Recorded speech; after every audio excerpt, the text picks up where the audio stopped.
2019, beliau diamanahi sebagai kuasa hukum dari Badan Pemenangan Nasional Prabowo Sandi pada saat bersidang di Mahkamah Konstitusi bersama Prof. Dini Indrayana.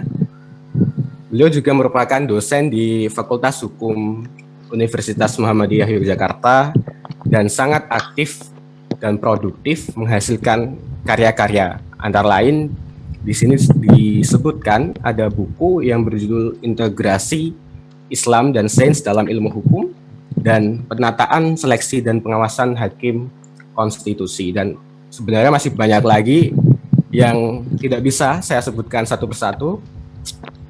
Yang bintang tamu kita kedua adalah Bapak Peri Faruk, SH.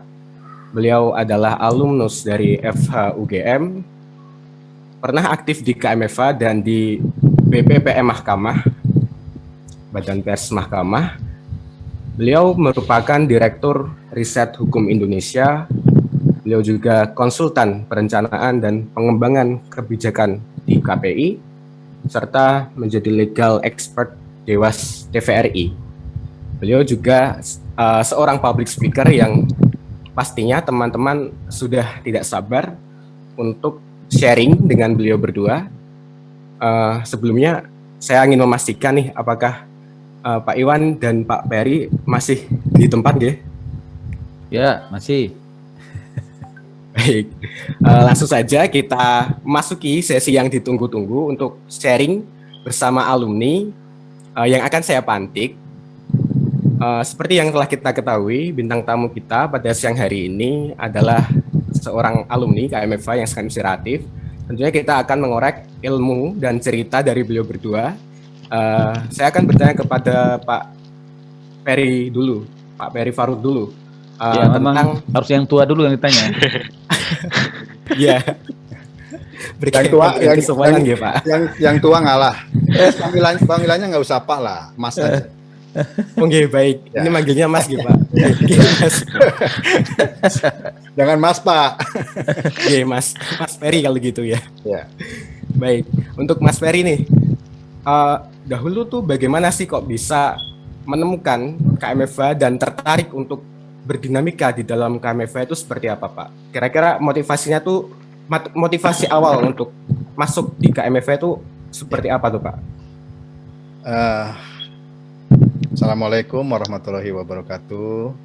Waalaikumsalam. Bismillahirrahmanirrahim. Tabarakalladzi biyadihil mulku wa huwa ala kulli syai'in qadir. Alladzi khalaqal mauta wal hayata liyabluwakum ayyukum ahsanu amala wa huwa azizul ghafur.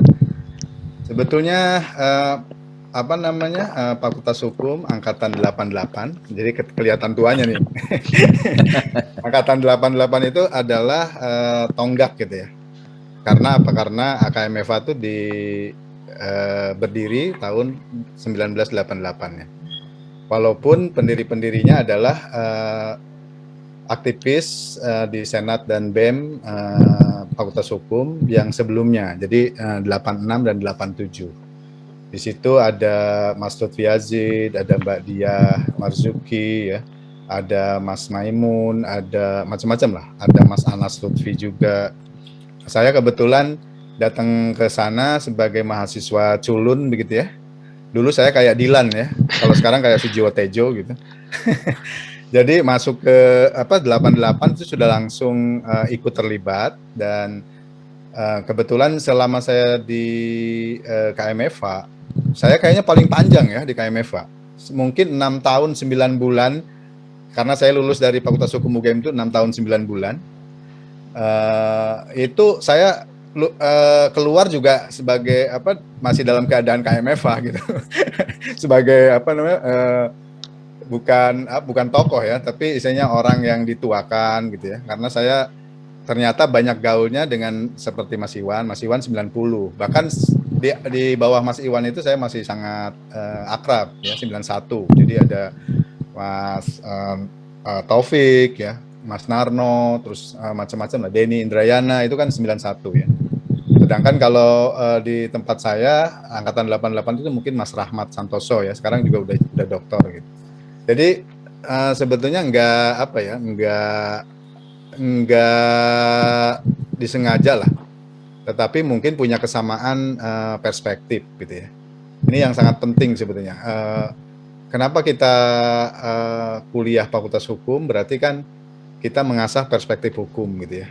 Dan kita sebagai Muslim gitu membawa ke fakultas itu kan bukan hanya ke hukum keindonesiaan, tapi juga hasanah-hasanah keislaman kita gitu ya. Nah, kalau saya dari kampung, memang dari Ciamis, bukan santri, tapi santri kalong begitu ya, karena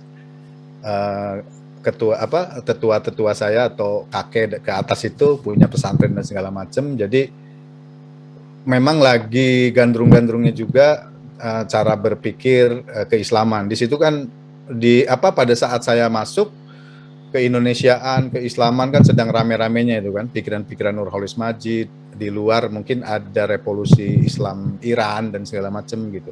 Nah, itu yang membuat saya betah, dan dalam tanda petik gitu diskusi hampir tiap saat itu dengan Mas Iwan, Mas Taufik dan segala macam itu ya, di bawah pohon sawo keciknya kalau nggak salah itu, di depan musola dulu.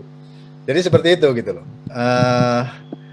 Ya baru mungkin saya pernah di mahkamah juga, dan saya waktu itu pertama kali tulisan saya di mahkamah itu judulnya Wong Edan gitu. Saya mengeritik mahasiswa yang hanya masuk ke kampus, mengejar kuliah cepat, dan kemudian entah jadi apa begitu ya. Harusnya kita ini seperti, kalau dilihat orang itu seperti Wong Edan gitu loh. Sekolah, berkegiatan gitu loh. Dan KMFA itu luar biasa ya, dalam arti aktivis, tapi juga nilainya bagus-bagus ya. Saya sendiri dulu 343, dulu cum laude itu 325 zaman saya itu ya, 325, karena saya kelebihan waktu jadi tidak cum laude, tapi ya misalnya masuk 10 besar lulusan Fakultas Hukum UGM tahun yudisium yang bersangkutan. Jadi artinya KMFA itu nggak tahu seperti apa gitu, tapi membentuk orang-orangnya juga, belajarnya kuat, perspektif hukumnya juga bagus-bagus kan, terbukti kan sekarang. Istilahnya kalau kita sekarang majukan gitu 100 orang terkenal hukum di Indonesia gitu kan, dalam bidangnya masing-masing, itu pasti ketemu orang-orang KMFA ya. Ada Refli Harun, ada Denny Indrayana, ada Mas Uceng, ada Mas Iwan di sinilah gitu. Nah, kalau saya kebetulan kan tidak mau terkenal karena spesifikasinya undang-undang pornografi gitu. Tapi terus terang aja, misalnya bukan saya belagu ya atau bangga gitu, tapi karena saya mungkin memulai, dulu saya kan pernah di Bank Negara Indonesia ya, di Bank BNI selama 5 tahun, dan saya yang menawarkan diri untuk mengahlikan diri di bidang hukum perbankan syariah. Oleh karena itu dulu mungkin adalah ahli-ahli hukum syariah yang pertama-tama gitu ya. Saya bawa ke KMFA juga. Muhammadiyah ya, tempatnya Mas Iwan, itu bayar saya untuk ngajar, untuk membikin mata kuliah hukum perbankan dan asuransi syariah. KMFA itu dapat untungnya karena di samping saya ngajar di KMFA, di Muhammadiyah, saya kemudian ngambil atau menyelenggarakan kuliah alternatif di KMFA. Pesertanya juga sekarang udah dokter-dokter ya. Jadi Pak Abdul Gopur itu pertama-tama concern terhadap hukum perbankan syariah itu ya ngobrol dengan saya. Terus Mas Khotibul Umam ya, itu Mas Khotibul Umam dulu tinggal di tempat saya di Pogung. Dulu saya punya tempat Pogung, memang saya khususkan untuk meeting point. Bahkan dulu dipakai juga untuk KMFA untuk berkegiatan di luar kampus. Mungkin seperti itu. Baik, sangat menarik ceritanya pendahulu kita, pendahulu KMFA kita. Mungkin dari Pak Iwan nih, dulu kok bisa menemukan KMFA dan apa sih motivasi kok bisa masuk dan berdinamika di dalamnya? Bagaimana Pak Iwan? Monggo. Ya, terima kasih Mas Dedi, Mas Ferry dan teman-teman semuanya. Pertanyaan ini pertanyaan yang sangat berbau nostalgia ya. Kalau ditanya begitu kita harus Memori. memorinya harus diulang lagi gitu. Tapi saya senang dengan pertanyaan ini karena mungkin Mas Ferry sepakat dengan saya gitu. Kalau saya kan pendidikannya S1, S2, S3.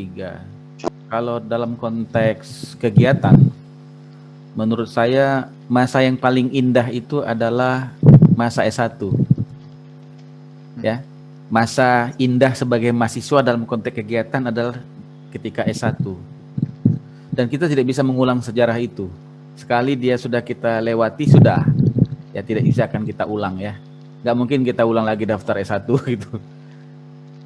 Secara kegiatan ya, walaupun kalau secara akademik, saya mengatakan masa yang paling indah bagi saya secara akademik adalah ketika saya S3. Ya, jadi pengembaraan intelektual, belajar, membaca lebih banyak itu ketika S3 gitu. Itu menurut saya. Jadi dan Kameva ya, Kameva adalah tempat di mana saya menghabiskan banyak masa indah itu. Walaupun Mas Ferry tahu saya juga aktif di Senat, saya ketua Senat di fakultas, saya juga ketua Komisi Pendidikan yang ada di universitas. Sama juga dengan Mas Ferry gitu, kita ajak juga ke universitas. Dia bagiannya itu bagian ngoceh, bagian ngomong ya, karena dia banyak baca buku. Kalau saya kan bagiannya ya jadi fasilitator gitu ya. Jadi memang Kameva adalah bagian dari masa indah saya belajar di masa S1 dalam konteks kegiatan. Kalau secara akademik saya biasa-biasa saja, tidak secerdas Mas Ferry yang IPK-nya sangat tinggi gitu. Saking cerdasnya beliau ini mungkin nggak mau cepat-cepat lulus ya, agak lama kuliahnya gitu. Karena ide di kepalanya sangat banyak gitu. Jadi mungkin satu skripsi selesai nggak puas, buat lagi skripsi yang kedua dan sebagainya. Kalau saya cukup mengerjakan satu skripsi saja itu udah cukup gitu. Kalau Mas Ferry itu bisa di kepalanya 4 skripsi dalam waktu bersamaan gitu. Gitu ya Mas Ferry. Jadi ini teorinya selesainya 3 tahun, malah skripsinya 4 tahun Mas Ferry itu. 4 kali judul. 4 kali judul gitu ya. Ya, jadi kalau tanya pengalaman membuat skripsi itu, Mas Ferry itu jagoannya karena dia 4 skripsi itu, 4 judul ya. Jadi saya ulang lagi, jadi masa indah di S1 itu sebagian besarnya itu adalah diisi oleh Kameva, karena saya dari awal masuk Fakultas Hukum itu sudah diajak oleh aktor-aktor yang tadi disebut Mas Ferry tadi, diajak oleh Mas Rahmat. Saya masih ingat itu. Diajak acara kemana gitu, ngumpul-ngumpul ya, Mas Lutfi, Mbak Dia, Mas Rahmat, Mas Bakhtiar, Mas Jauhar yang sekarang jadi hakim ya, udah hakim tinggi kayaknya ya, hakim tinggi beliau. Jadi baru kepala PN ya? Kepala PN ya. Kemudian baru datanglah generasi setelah saya, Prof Denny, Taufik, Pak Dr. Sunarno dan seterusnya gitu ya. Jadi Jadi dari awal saya masuk fakultas itu yang mengajak kita ngumpul itu memang baru belakang tahu, oh ternyata ini para pendiri the founding parents-nya Kameva itu semua yang disebutkan Mas Ferry itu. Oh iya, ini senior-senior semua gitu ya. Alhamdulillah ya. Jadi saya kira itu, walaupun kemudian saya aktif di Senat, di mana-mana, tapi kalau sudah dimasuk di fakultas, nongkrongnya seperti kata Ferry itu, di bawah pohon itu, ya di musola yang mungkin musolanya nggak ada lagi sekarang Mas Ferry. Iya. Yeah. Sekarang sudah berubah ya. Di musola itu kita diskusi gitu, bertengkar gitu ya. Kita biasa bertengkar juga, maksudnya bertengkar diskusi ya. Pokoknya gagah-gagahan lah, paling banyak baca buku siapa pokoknya gitu. Jadi kalau tidak puas di musola ya pindah keluar, ya pindahnya di bawah pohon itu. Jadi gitu Mas sejarahnya kenapa saya kemudian menemukan Kameva, karena saya memang dari awal diajak oleh para senior-senior termasuk Mas Ferry, dan sampai kita lulus tuh ya kita selalu jadi Kameva itu dari minal awal ila akhirihi gitu. Dari awal masuk sampai lulus kuliah gitu. Nah, dan ternyata alhamdulillah sampai sekarang silaturahmi di Kameva itu masih berlanjut. Jadi tidak hanya selesai kuliah, tapi pasca kuliah pun ternyata KMFA itu kemudian bermetamorfosa ya, berdiaspora kemana-mana. Dan kalau ke Jakarta ketemunya ya tadi lagi kayak mengulang sejarah masa lalu lagi, ketemunya ya Mas Ferry, Mas Denny, Mas Lutfi dan seterusnya, Mas Bambang juga. Banyak sih aktor yang saya takut nanti ada yang kelupaan, Mas Hashim gitu. Banyak sekali kalau disebutkan ini. Dan sudah jadi dokter semua ya Mas Ferry ya. Kecuali dokter, saya ya. Dokter. Ya kalau Mas Ferry itu bisa dikatakan disejajarkan dengan dokter gitu ya. Disetarakan gitu. Kemampuannya gitu. Dokter hororis causa gitu. Dengan causa horor. Kira-kira begitu singkatnya Mas Dedi dan teman-teman semua, Mas Azim. Nggih, Pak. Baik. Yeah. Ternyata motivasi masuk KMFA dengan diajak senior itu sudah ada sejak awal. Ternyata saya pikir baru ini saja. Ternyata sudah ada dari awal. Nah, ngomongin tentang KMFA pasti tidak akan lepas dari dunia dakwah. Nah, saya ingin bertanya nih kepada Pak Iwan terlebih dahulu deh. Dahulu tuh dakwahnya seperti apa sih Pak di Fakultas Hukum tuh? Apakah sulit atau banyak yang memberontak gitu atau bagaimana Pak? Ya, ini persepsi saya ya, mungkin Mas Ferry bisa menambahkan karena Mas Ferry kan lebih panjang pengalamannya di KMFA. Jadi menurut saya, persepsi saya nih ya, masuk Fakultas Hukum itu dulu yang namanya kita bicara dakwah, bicara Islam itu tidak leluasa dalam pengertian. Nah, ini contoh nih. Itu kalau masuk ruang dosen tuh mengucapkan assalamualaikum tuh berat sekali itu. Karena dengar dari teman-teman senior itu horor, karena kalau ketuk pintu ruang dosen dan kita baca assalamualaikum belum tahu dijawab sama dosennya. Dosennya cuma mendelik aja gitu. Melototin malah ya. Melototin malah gitu kan. Jadi saya pikir ini gimana ya? Dan kita tahu juga mereka muslim gitu kan. Dosen itu muslim tapi dia nggak berani mengekspresikan kemuslimannya itu, ya kan?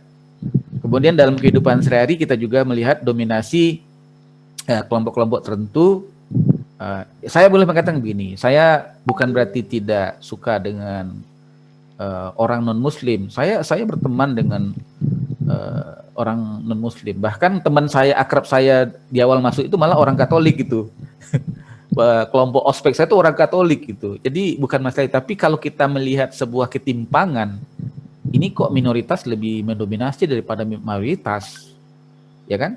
Kita juga menolak tirani mayoritas. Kita tidak setuju dengan tirani mayoritas, tapi kita juga tidak setuju dengan tirani minoritas. Itu lebih jelek lagi gitu. Kalau mayoritas tirani itu wajar karena dia mayoritas, tapi kalau minoritas tirani, wah ini pasti something wrong. Kira-kira gitulah gitu. Jadi saya kira triggernya Mas Dedi, kenapa orang-orang tua kita itu, para senior itu berkumpul, itu dipengaruhi oleh konteks sosiologi Fakultas Hukum yang seperti itu. Wah ini kayaknya kita nih tercerai-berai, nggak punya kekuatan, masa cuma baca salam aja susah gitu kan. Setahu saya itu dosen yang mau sholat Mas sholat ke musola kita itu dulu bisa dihitung dengan jari itu Mas.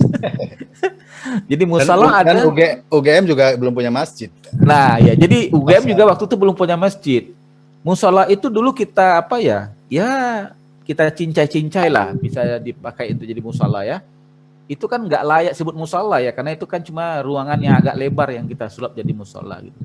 Dan setahu saya dosen yang mau sholat ke musola itu di masa itu yang saya ingat Pak Fajrul Mas Ferry. Pak Fajrul itu karena kita pernah ngumpul di sana dan Pak Fajrul datang sholat gitu. Yang lainnya tuh nggak ada gitu. Iya, betul. Jadi gimana gitu ya? Dan tempat sholat satunya di kita itu cuma musola itu gitu. Nah baru setelah itu dan Pak Fajrul nggak pernah ke kampus ya? Jarang, karena beliau ini kan selebritinya. Waktu itu Pak Fajrul lah selebritinya dosen muda waktu itu. Jadi betul. Beliau tuh banyak keluar gitu. Jadi menurut saya konteks sosiologinya mungkin banyak orang merasakan, semakin banyak generasi yang merasakan kok ada yang aneh di fakultas. Lalu muncullah ini kelompok-kelompok seperti kata Mas Ferry tadi membangun. Jadi kita itu tidak peduli dia dari Muhammadiyah, dari NU, dari HMI, dari PMII, dari apapun ya, dari IMM, itu semuanya bisa berkomunikasi di Kameva dan membuat sebuah ya perkumpulan yang akhirnya kita sebut dengan keluarga muslim. Jadi menurut saya ada semacam trigger untuk menunjukkan eksistensi sebagai seorang muslim yang seharusnya punya ruang yang lebih besar untuk minimal bisa mengekspresikan apa yang kita sebut dengan dakwah itu. Sehingga kemudian setahu saya Mas Ferry masih ingat ya, kita akan bedah buku ya Mas, bedah buku tentang apa gitu, pernah ngundang Cak Nun juga kita yang ngundang siapa gitu, pokoknya tokoh-tokoh muslim kita undang, termasuk Pak Fajrul pernah kita undang. Jadi keinginan kita untuk mengadakan, bahkan kemudian itu berdampak juga ke dosen. Jadi setahu saya tahun berapa itu, karena dosen itu beberapa sering kita undang acara Kameva, tiba-tiba kemudian ada acara namanya apa ini, Idul Kurban di fakultas pertama itu. Itu luar biasa itu. Nah, karena Kameva sering undang, lalu ternyata di kalangan dosen pun diam-diam berdirilah yang namanya forum pengajian dosen. Nah, yang kemudian diadakanlah Idul Kurban pertama di fakultas. Saya ingat ketua panitia korban pertama di fakultas itu adalah Profesor Sigit Rianto, dekan yang sekarang. Saya ingat persis saya. Begitu Mas Dedi. Masya Allah, sangat inspiratif sekali. Selanjutnya saya ke Pak Ferry nih. Masih sama, kira-kira tantangan dakwah yang dahulu itu seperti apa sih Pak? Kalau dulu tuh sebenarnya tidak seberat sekarang ya. Sekarang ada medsos ya, ada Facebook, ada Instagram, ada Twitter, ada TikTok bahkan. Jadi perhatian orang kan dibuyarkan dengan hal-hal yang dalam tanda petik instan, remeh, menghibur gitu ya. Nah, cuma yang paling yang pengalaman kita gitu ya di KMFA dulu adalah yang pertama mungkin dakwah itu berusaha sangat inklusif gitu ya. Seperti tadi Bang Iwan katakan ya, Bang Iwan dulu misalnya dengan saya aja beda pendapat soal sosialisme gitu ya. Karena saya baru menerjemahkan Tan Malaka gitu kan. Saya ke kiri-kirian, Bang Iwan sosialisme tapi ala Muhammad Hatta begitu ya. Tapi di KMFA tidak jadi yang memisahkan, yang membedakan gitu. Dan banyak sekali yang ada orang yang mungkin cara berpikirnya di sana liberal, di sana agak ke kiri-kirian, agak yang senang dengan misalnya Hasanah Iran gitu ya. Itu kumpul semua gitu loh. Nah kemudian kita membuat dakwah juga dalam tanda petik, kita tidak pernah melabelinya itu dakwah gitu ya. Kita kumpul, kita sharing gitu, dan tidak ada dalam tanda petik pemaksaan, tapi lumayan juga gitu loh. Kayak misalnya kita bikin Api Unggun dulu ya. Saya main gitar, Denny Indrayana baca puisi yang panjang, tapi ya sebetulnya suasananya suasana mengajak kepada keadilan, model-model Islam gitu ya. Salah satu yang sekarang sudah rekaman nyanyi ya, Mbak Yuyun, istrinya Mas Refli itu dulu pasti saya iringi gitu ya, nyanyi gitu ya, lagu-lagu apa gitu loh. Ya sambil dalam tanda petik gitu ya, isinya ya sebetulnya kita nggak pernah concern ke hal-hal yang lain ya gitu. Misalnya zaman kita ya Mas Iwan, itu namanya diskotik di Jogja lagi merajalelanya gitu loh. Nah kita istilahnya bisa saling kita punya buku satu saja bisa saling gantian. Waktu itu kan yang paling kaya raya Mas Denny ya, anak orang kaya lah gitu. Jadi Mas Denny itu banyak duitnya tapi nggak suka baca gitu dulu itu ya. Dulu itu nggak suka baca. Jadi saya yang memanfaatkannya. Dan beli buku ini, dia yang beli, saya yang baca gitu ya. Jadi kalau masuk ke kos-kosannya Mas Denny dan saya, itu mungkin saya itu seperti yang sekarang terjadi di adik-adik ya. Jadi saya bisa memastikan kalau di Zoom suaranya bergema, itu bukunya nggak ada ya di ruangan itu gitu loh. Ini seperti Mas Iwan, saya nih ya, ini apa namanya tidak bergema karena apa? Karena buku itu meredam suara ya.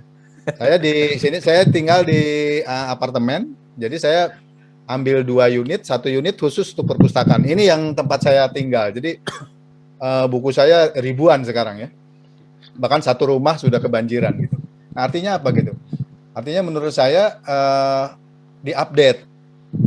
Cara dakwah pun harus menurut saya harus diupdate. Dalam tanda petik, kalau keseringan kita kan dakwah itu adalah hanya membicarakan good intention saja. Ya.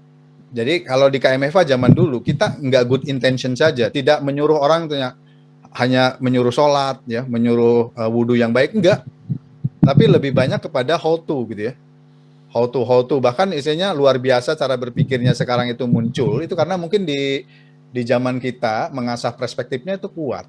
Jadi istilahnya kita itu tidak goyah dalam perkembangan zaman ini itu karena memang sudah punya perspektif gitu kan. Kan kalau S1 itu sebetulnya mengasah perspektif ya, nggak usah jauh-jauh ya. Pokoknya keluar dari psikologi dia harus punya berpikiran cara psikologi bahwa semua orang itu punya penyakit jiwa gitu ya. Kalau orang hukum yang disangka kalau menurut lawyering Amerika itu kalau kamu jatuh dari kasur kemudian luka itu bisa saya bawa ke pengadilan gitu ya. Nah, itu kan mengasah perspektif itu bahwa ada hal-hal yang tidak bisa yang tidak kita yang orang lain awam kenal sebagai masalah, orang hukum mengenalnya itu sebagai masalah hukum. Sama persis gitu. Di KMFA itu kan seperti saya bilang tadi, mengasah hukum keindonesiaan plus dengan perspektif keadilan Islam. Nah, kalau misalnya sekarang kita dakwah masih sama plek gitu ya dengan pendakwah-pendakwah juga yang umum gitu ya. Menurut saya nggak ada luar biasanya berarti KMFA itu. KMFA seharusnya kan perspektifnya adalah keadilan ya. Jadi, nah saya nih kebetulan lagi S2 juga, saya S2-nya banyak ya. Jadi S2 hukum di UI tidak menulis tesis. S2 hukum di UGM tidak menulis tesis. Sekarang lagi S2 lagi filsafat. Karena saya sangat tertarik ke hukum itu sebetulnya masalah keadilan ya. Apa itu keadilan? Nah, sekarang misalnya dipisah-pisah, ditambahkan satu atribut kan, apa itu keadilan menurut Islam, apa menurut John Rawls, apa itu kan. Nah, menurut saya sambil kita belajar membenahi keagamaan kita, harus terus juga kita membenahi disiplin ilmu kita yang juga berbasiskan Islam gitu ya. Jadi walaupun saya misalnya sekarang dikenal oleh pihak pemerintahan atau kepolisian, saya adalah ahli pornografi, tapi saya juga tidak meninggalkan keahlian saya di bidang misalnya syariah ya. Jadi kalau bicara syariah pun saya masih masih capetang lah, masih bisa ngomong banyak begitu. Nah, sekarang menurut saya dengan media yang sangat banyak dengan sangat itu, coba cari titik temunya gitu ya. Saya kemarin sudah mengumumkan ya melalui KMFA WAG KMFA, saya bilang saya ingin mengajarkan ke teman-teman ya bukan mayoritas ya, mungkin utamanya saya tawarkan nanti ke anak-anak KMFA yang muda-muda gitu. Saya punya beberapa keahlian kan dalam tanda petik gitu, yang praktis juga gitu. Artinya bukan keahlian hanya berteori tapi praktis, karena saya juga misalnya di Bank BNI pernah bekerja, di Bank Dunia pernah bekerja, sekarang misalnya bekerja di bidang penyiaran dan pornografi. Nah, itu bisa diajarkan karena apa? Karena keahlian-keahlian di situ kurang. Ya, kalau Bang Iwan banyak temennya loh. Ya, ahli hukum tata negara gitu. Kalau saya mau ngobrol sama siapa? Gitu. Kalau nggak ada temen gitu loh. Dan istilahnya keahlian itu kan harus diasah, harus saling harus saling ada sparring partner. Menurut saya seperti itu. Nah, coba bikin misalnya KMFA ya rutin perspektif hukum apa gitu dalam sekian waktu gitu ya. dari alumni-alumni yang dalam tanda petik sudah bisa dijadikan resource, dan banyak sekali resource-nya gitu. Makanya saya heran kok tidak dimanfaatkan gitu. Demikian, Pak. Jadi istilahnya kalau zaman dulu dakwah tidak terlalu tidak terlalu sulit, tidak terlalu dibuat-buat juga kita mengadakannya, dan hindari eksklusivitas gitu ya. Kalau bisa lebih inklusif, lebih baik. Judul-judul kita aja dulu kayak judul-judul yang gaul. Iya, gaul lah gitu loh. Iya.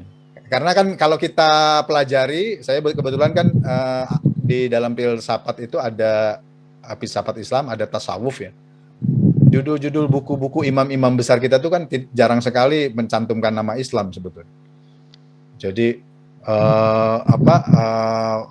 Futuhat Makkiyah gitu kan, Al-Hikam.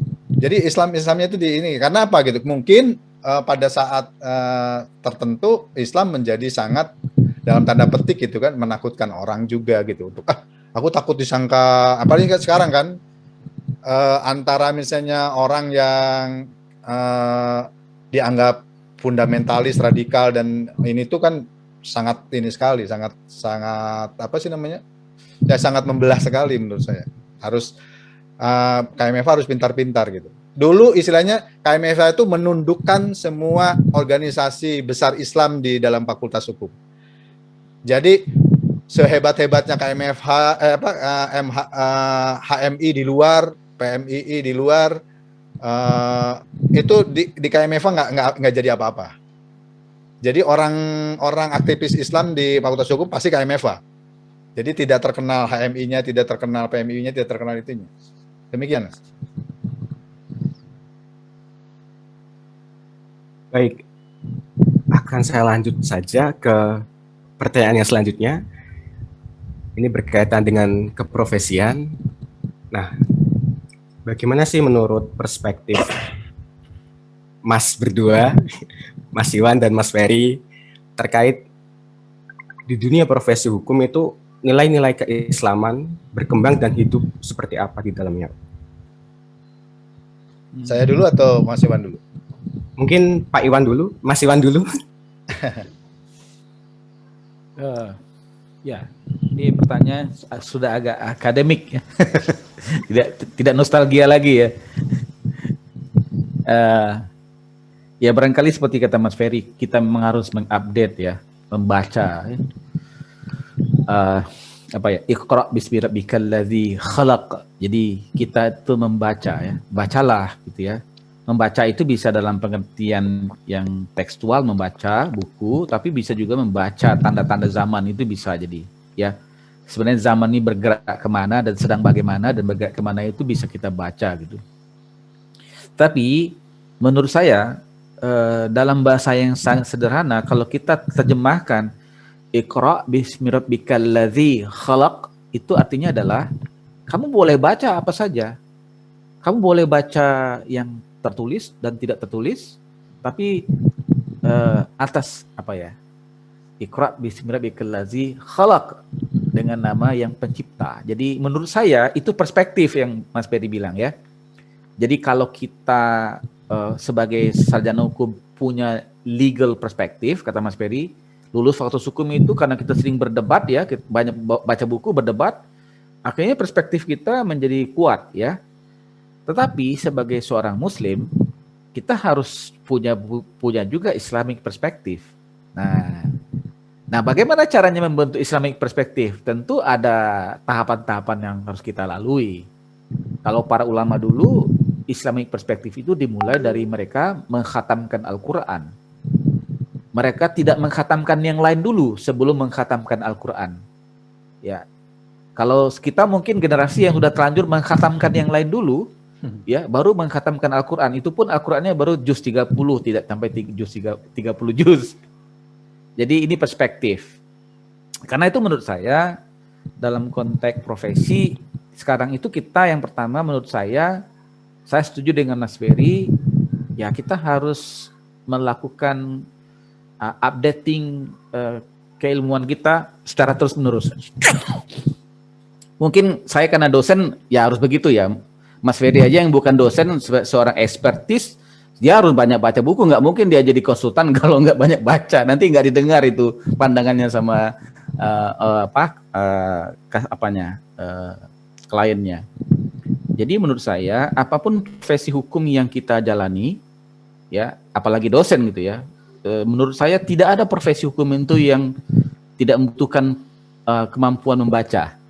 Ya kan? Apa coba profesi hukum itu yang cuma pasang wajah ganteng, badan besar gitu kan? Mas Ferry itu ya alhamdulillahnya juga ganteng gitu. Tapi kalau kepalanya kalau dibuka itu isinya mungkin ya serpihan-serpihan buku-buku aja isinya itu. Jadi ganteng, cantik, tapi kalau ngomong hukum nggak jelas, muter-muter gitu ya, perspektifnya nggak ada gitu kan. Yang penting maju tak gentar belayang bayar ya, saya kira sulak. Saya kira kita tidak pernah berpikir seperti itu ketika DKMFA gitu. Ya kita nih kata orang dulu mungkin kelompok wong edan gitu, orang gila yang kerjanya baca buku, diskusi gitu lah. Orang gila katanya dulu. Jadi menurut saya mungkin karena pengembaraan saya belajar di International Islamic University Malaysia, saya juga diberikan semacam pengalaman bahwa ya memang harus ada perspektif. Kalau dalam bahasa kami di kampus itu namanya Islamic worldview. Karena perspektif ini akan mempengaruhi cara pandang kita terhadap apapun isu. Jadi Mas Ferry ngomong A terhadap sebuah isu itu karena dia punya perspektif. Ya. Nah, bisa jadi orang tidak hanya punya satu perspektif, dia bisa punya beberapa perspektif. Ya. Misalnya kayak saya kan karena bidangnya komparatif, saya tidak hanya mempelajari hukum dalam perspektif hukum Indonesia, tapi saya juga dipaksa untuk belajar perspektif mengapa orang Amerika punya sistem hukum seperti itu, mengapa orang Inggris punya hukum seperti itu, ya kan? Mengapa dalam Islam itu punya semacam uniqueness yang berbeda dengan perspektif hukum-hukum sistem hukum yang ada misalnya, sehingga kita ada kecenderungan bisa memahami perspektif orang lain, tidak langsung judging gitu, nggak langsung menyalahkan gitu, dan tidak langsung mengkafirkan. Nah, soalnya dulu ada di Fakultas Hukum itu banyak kelompok yang keluar dari Fakultas Hukum UGM karena dia menganggap mempelajari hukum Tauhid. Padahal ternyata setelah saya belajar di Malaysia itu, ditemukan hasil riset bahwa sistem hukum Belanda yang kita ambil itu, ternyata kalau dibaca sejarahnya, itu dia mengambil dari sistem hukum Prancis. Kemudian ketika dibaca lagi, tracking lagi, sistem hukum Prancis itu dulu banyak mengadopsi kitab-kitab hukum Islam yang telah ada duluan. Ya, itu di zamannya Napoleon Bonaparte. Jadi Napoleon Bonaparte ketika membuat kitab hukum kode penal, kode sivil, dan kode etik, dia mengumpulkan semua ahli hukum yang ada di Prancis, dan sebagian mereka itu mengambilnya dari tradisi-tradisi hukum Islam yang sudah ada lebih dulu, eksis lebih dulu, karena peradaban Islam kan lebih duluan dari peradaban Eropa. Dan mereka juga mengambil dari tradisi hukum Yunani gitu. Ya kan, karena juga Yunani lebih duluan muncul sebagai sebuah peradaban yang besar ketika itu. Jadi menurut saya sebagai aktivis KMFA, menurut saya harus ada concern untuk memiliki perspektif, ya, terutama juga sebagai perspektif sebagai seorang Muslim, gitu. Ya kan, karena itu semacam. Jadi menurut saya memiliki perspektif sebagai seorang Muslim dalam melihat isu hukum, menurut saya itu fardu ain. Yang lain itu fardu kifayah. Kalau saya, betul nggak Mas Ferry? Kalau ilmu-ilmu yang lain itu ilmu hukum tata negara, ilmu hukum pidana dan sebagainya, itu kita nggak mempelajari, itu ada orang lain yang bisa mengambil tanggung jawab itu, dan itu fardu kifayah. Tetapi kalau yang sifatnya fardu ain adalah kita secara pribadi itu memiliki tanggung jawab untuk mempelajari ilmu-ilmu keislaman, terutama di bidang hukum. Makanya kita harus belajar usul fiqh, kita belajar ayat-ayat Al-Quran yang terkait dengan hukum, ya, mempelajari legacy of the Muslim scholar di bidang hukum, sehingga kita juga kemudian jangan akrab dengan John Rawls, John Austin, apa lagi, dan sebagainya itu, tapi kita tidak akrab dengan Al-Ahkam As-Sultaniyahnya Al-Mawardi, ya kan, Al-Muwafaqatnya dan sebagainya. Jadi menurut saya itu Mas, di bidang keilmuan. Nah di bidang profesi, nah ini mungkin pengalamannya kayak saya dengan Mas Ferry kan beda ya mengambil posisi. Saya dulu jadi pengacara, lalu kemudian menjadi dosen. Dua cita-cita saya itu. Dan sekarang dua-duanya saya kerjakan. Tentu sekarang lebih banyak di kampus, nggak mungkin. Ini usia sudah mulai 50, energinya nggak cukup lagi menjalani dua profesi itu. Saya sekarang lebih banyak di kampus, tapi sekali-sekali kalau diajak oleh teman-teman di Jakarta itu sidang di Mahkamah Konstitusi. Kalau Refli dulu ngajak saya sidang pilkada, kalau Denny kemarin ngajak saya sidang di Mahkamah Konstitusi Pilpres. Jadi itulah silaturahminya. Kliennya kelas-kelas calon presiden gitu ya. Selain itu nggak terima gitu ya. Nah, kemarin juga sidang menjadi timnya Mas Denny sidang pilkada. Jadi menurut saya kalau saya kira perkembangan dari alumni Kamifa itu bagus ya Mas Ferry. Masing-masing jadi di bidangnya masing-masing. Misalnya Mas Ferry itu concern di bidang tadi perbankan. Awalnya Mas Ferry itu saya lihat sebagai aktivis perbankan konseptor perbankan syariah. Pernah kita undang. Tiba-tiba Mas Ferry menjadi aktivis anti pornografi ya, nggak apa-apa gitu. Tapi mungkin dia aspek legalnya tetap dipakai gitu. Itu Islami sekali Mas. Iya. Wala taqrabuz zina. Iya.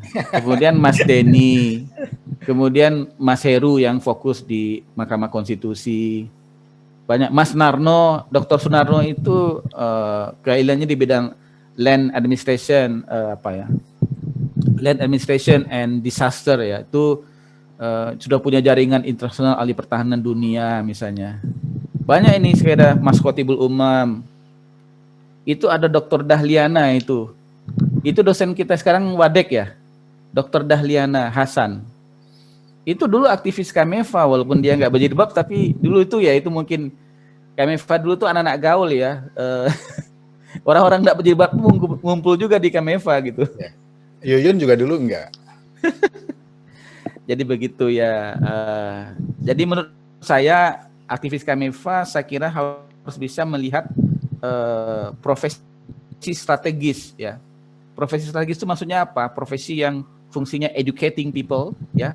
Kayak Mas Ferry itu kan educating people loh tuh. Jangan bugil depan kamera itu educating people. Kemudian empowering society, ya teman-teman yang ada di LSM di kampus itu empowering society, kayak saya mengadakan kegiatan pengabdian masyarakat, ya. Kemudian atau ya yang sudah mulai masuk ini kayak Mas Ganjar itu political struggle. Jadi mau orang-orang yang masuk partai politik nggak ada pilihan lain, memang harus ada yang masuk ke sana gitu. Jadi educating people, kalau saya educating people lebih banyak penekanannya empowering society, political struggle. Ya, jadi menurut saya itu ya.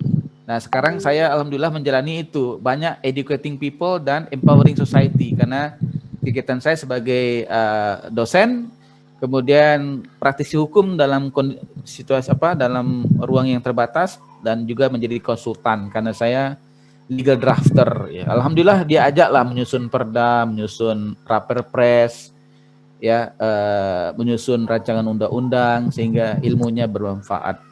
Wallahu alam gitu Mas Dedi. Masya Allah. Oke, baik. Saya akan ke Mas Ferry. Menurut Mas Ferry bagaimana sih nilai-nilai keislaman itu kembang dan hidup di dunia profesi hukum? Oke. Sebelum itu saya nambahin Mas Iwan juga ya, karena ini menarik sekali ya. Kalau menurut saya, kalau kita sekarang sudah ada di dalam profesi hukum atau lagi belajar hukum, itu adalah sebuah profesi yang tepat bagi masa depan. Karena apa? Karena profesi hukum itu tidak bisa digantikan komputer. Ya. Jadi kalau ini bukan kita bangga-banggaan diri ya, mengejek orang lain. Saya kebetulan juga salah satu ilmu yang saya sukai adalah futurologi ya, ilmu tentang perkembangan di masa depan seperti apa, terutama di bidang bisnis ya, pendidikan, profesi-profesi begitu. Kalau misalnya akuntansi sebentar lagi juga hilang gitu ya, karena sudah bisa dimesinkan, sudah bisa Tapi yang namanya hukum itu tidak akan hilang ya, karena itu pikiran, walaupun bisa dilogikakan gitu ya. Misalnya kita bikin BAP ya. pertanyaan ke saya misalnya sekarang hanya 3 saja gitu ya. Satu, apakah gambar atau video ini pornografi atau tidak? Untuk menjawab itu saja nggak bisa yang namanya komputer. Ya. Kan kenapa misalnya pornografi di internet susah diberantas karena belum ada artificial intelligence yang bisa membaca foto misalnya, oh ini porno ini bukan gitu ya. Yang bisa kan baru teks. Teks itu pun juga bisa keliru karena apa? Misalnya dulu awal-awal saya kampanye jangan bugil depan kamera, ya, karena jangan bugil depan kamera itu mencuat begitu rupa gitu ya, saya sendiri heran gitu.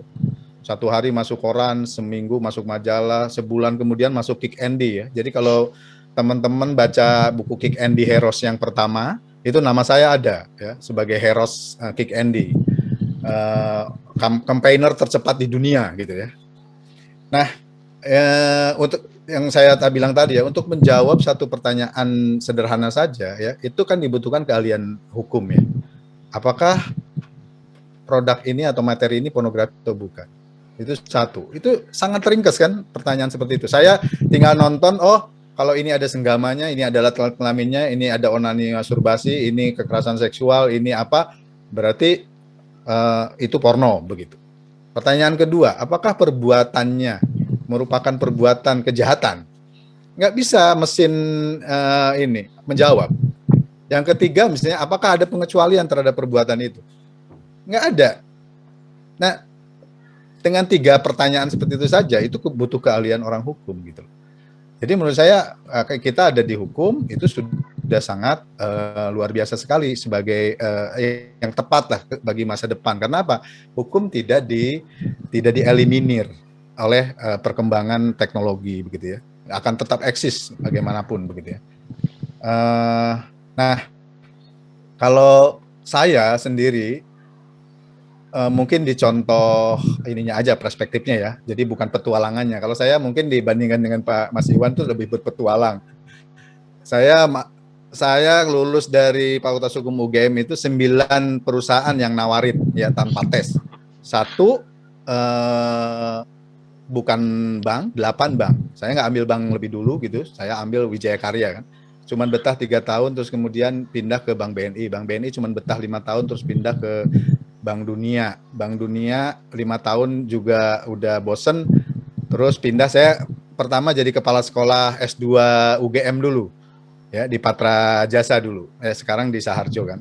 Dulu saya sempat 1,5 tahun ya. Tapi karena UGM tuh laku ya S2-nya walaupun di Jakarta gitu. Jadi saya sendiri nggak ada kerjaan. Disuruh nyari murid tuh, murid malah kelabakan gitu ya, malah harus dibuang sebagian gitu loh. Jadi saya merasa saya gaji buta, jadi nggak saya lanjutkan tuh jadi kepala sekolah S2 pasca sarjana hukum di Jakarta itu ya. Terus kemudian saya melanglang buana di situ, saya lebih banyak ke campaign sociopreneur gitu ya, dan ternyata hukum itu ya, setelah saya melanglang buana itu dibutuhkan di banyak hal, tidak ada orangnya. Makanya kalau kita misalnya melihat sinetron, film kita itu aneh secara hukum gitu ya, kalau ada aspek hukum dan aneh, itu karena apa? Karena nggak ada orang hukum.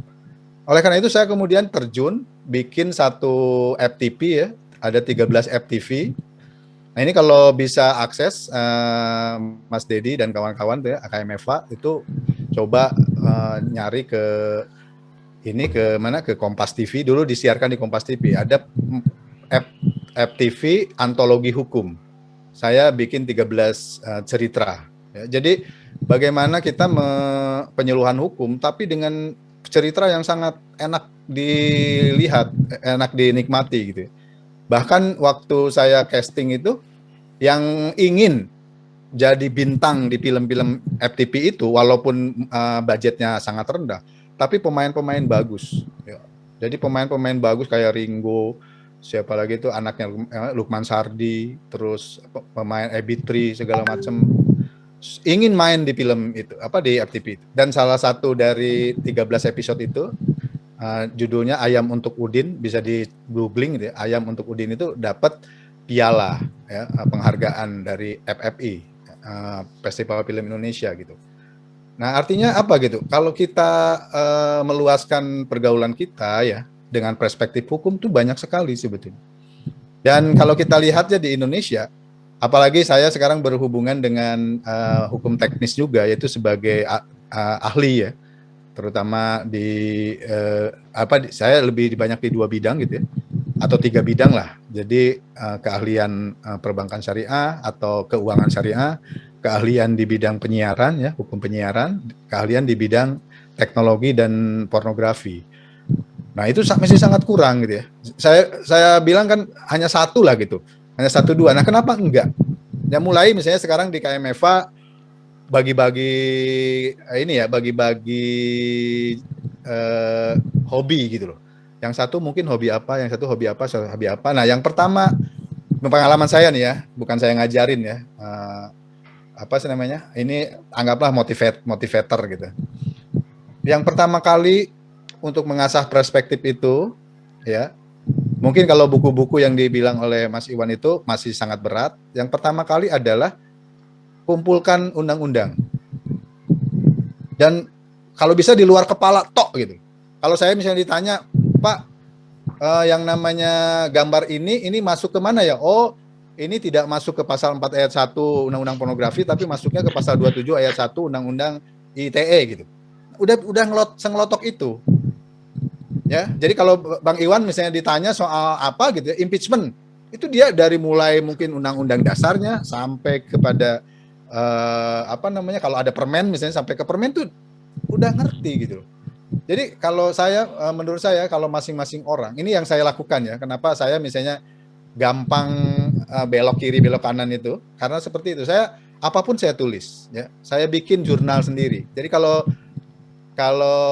kita gaul secara profesional, mungkin cari di Gramedia atau mana, ada namanya buku misalnya Sriro Desk Reference. Jadi referensinya Sriro. Sriro itu adalah lawyer dari luar, dari Amerika. Dia berpraktek di Indonesia gitu sebagai pakar, dan dia bikin ya semua concern dia tulis, sehingga jadi selain nanti mengahlikan diri, itu jadi referensi bagi orang lain, bisa jadi buku gitu loh. Jadi kalau bikin buku itu jangan dulu yang analisis ya, kecuali memang sudah berpikir ala filosofi dokter kayak Mas Iwan ini kan, gampang sekali itu membagi masalah itu. Tapi kalau misalnya kita belum punya kemampuan itu, ensiklopedik aja dulu. Apa itu cara berpikir ensiklopedik? Istilahnya kita ngelotok, definisinya kita ngelotok, petanya kita tahu. Kapan-kapan nanti kalau KMFA mau bisa saya ajarkan ya cara berpikir ensiklopedik, mind mapping dan segala macam gitu. Itu memudahkan sekali gitu. Nah oleh karena itu menurut saya secara profesional ya, kalau ada orang hukum nganggur, itu menurut saya bukan lingkungan yang kurang itu, orangnya gitu. Dulu waktu saya di Bank BNI ngasih pengumuman, menawarkan siapa yang mau dididik untuk finansial syariah Islamic financing gitu ya.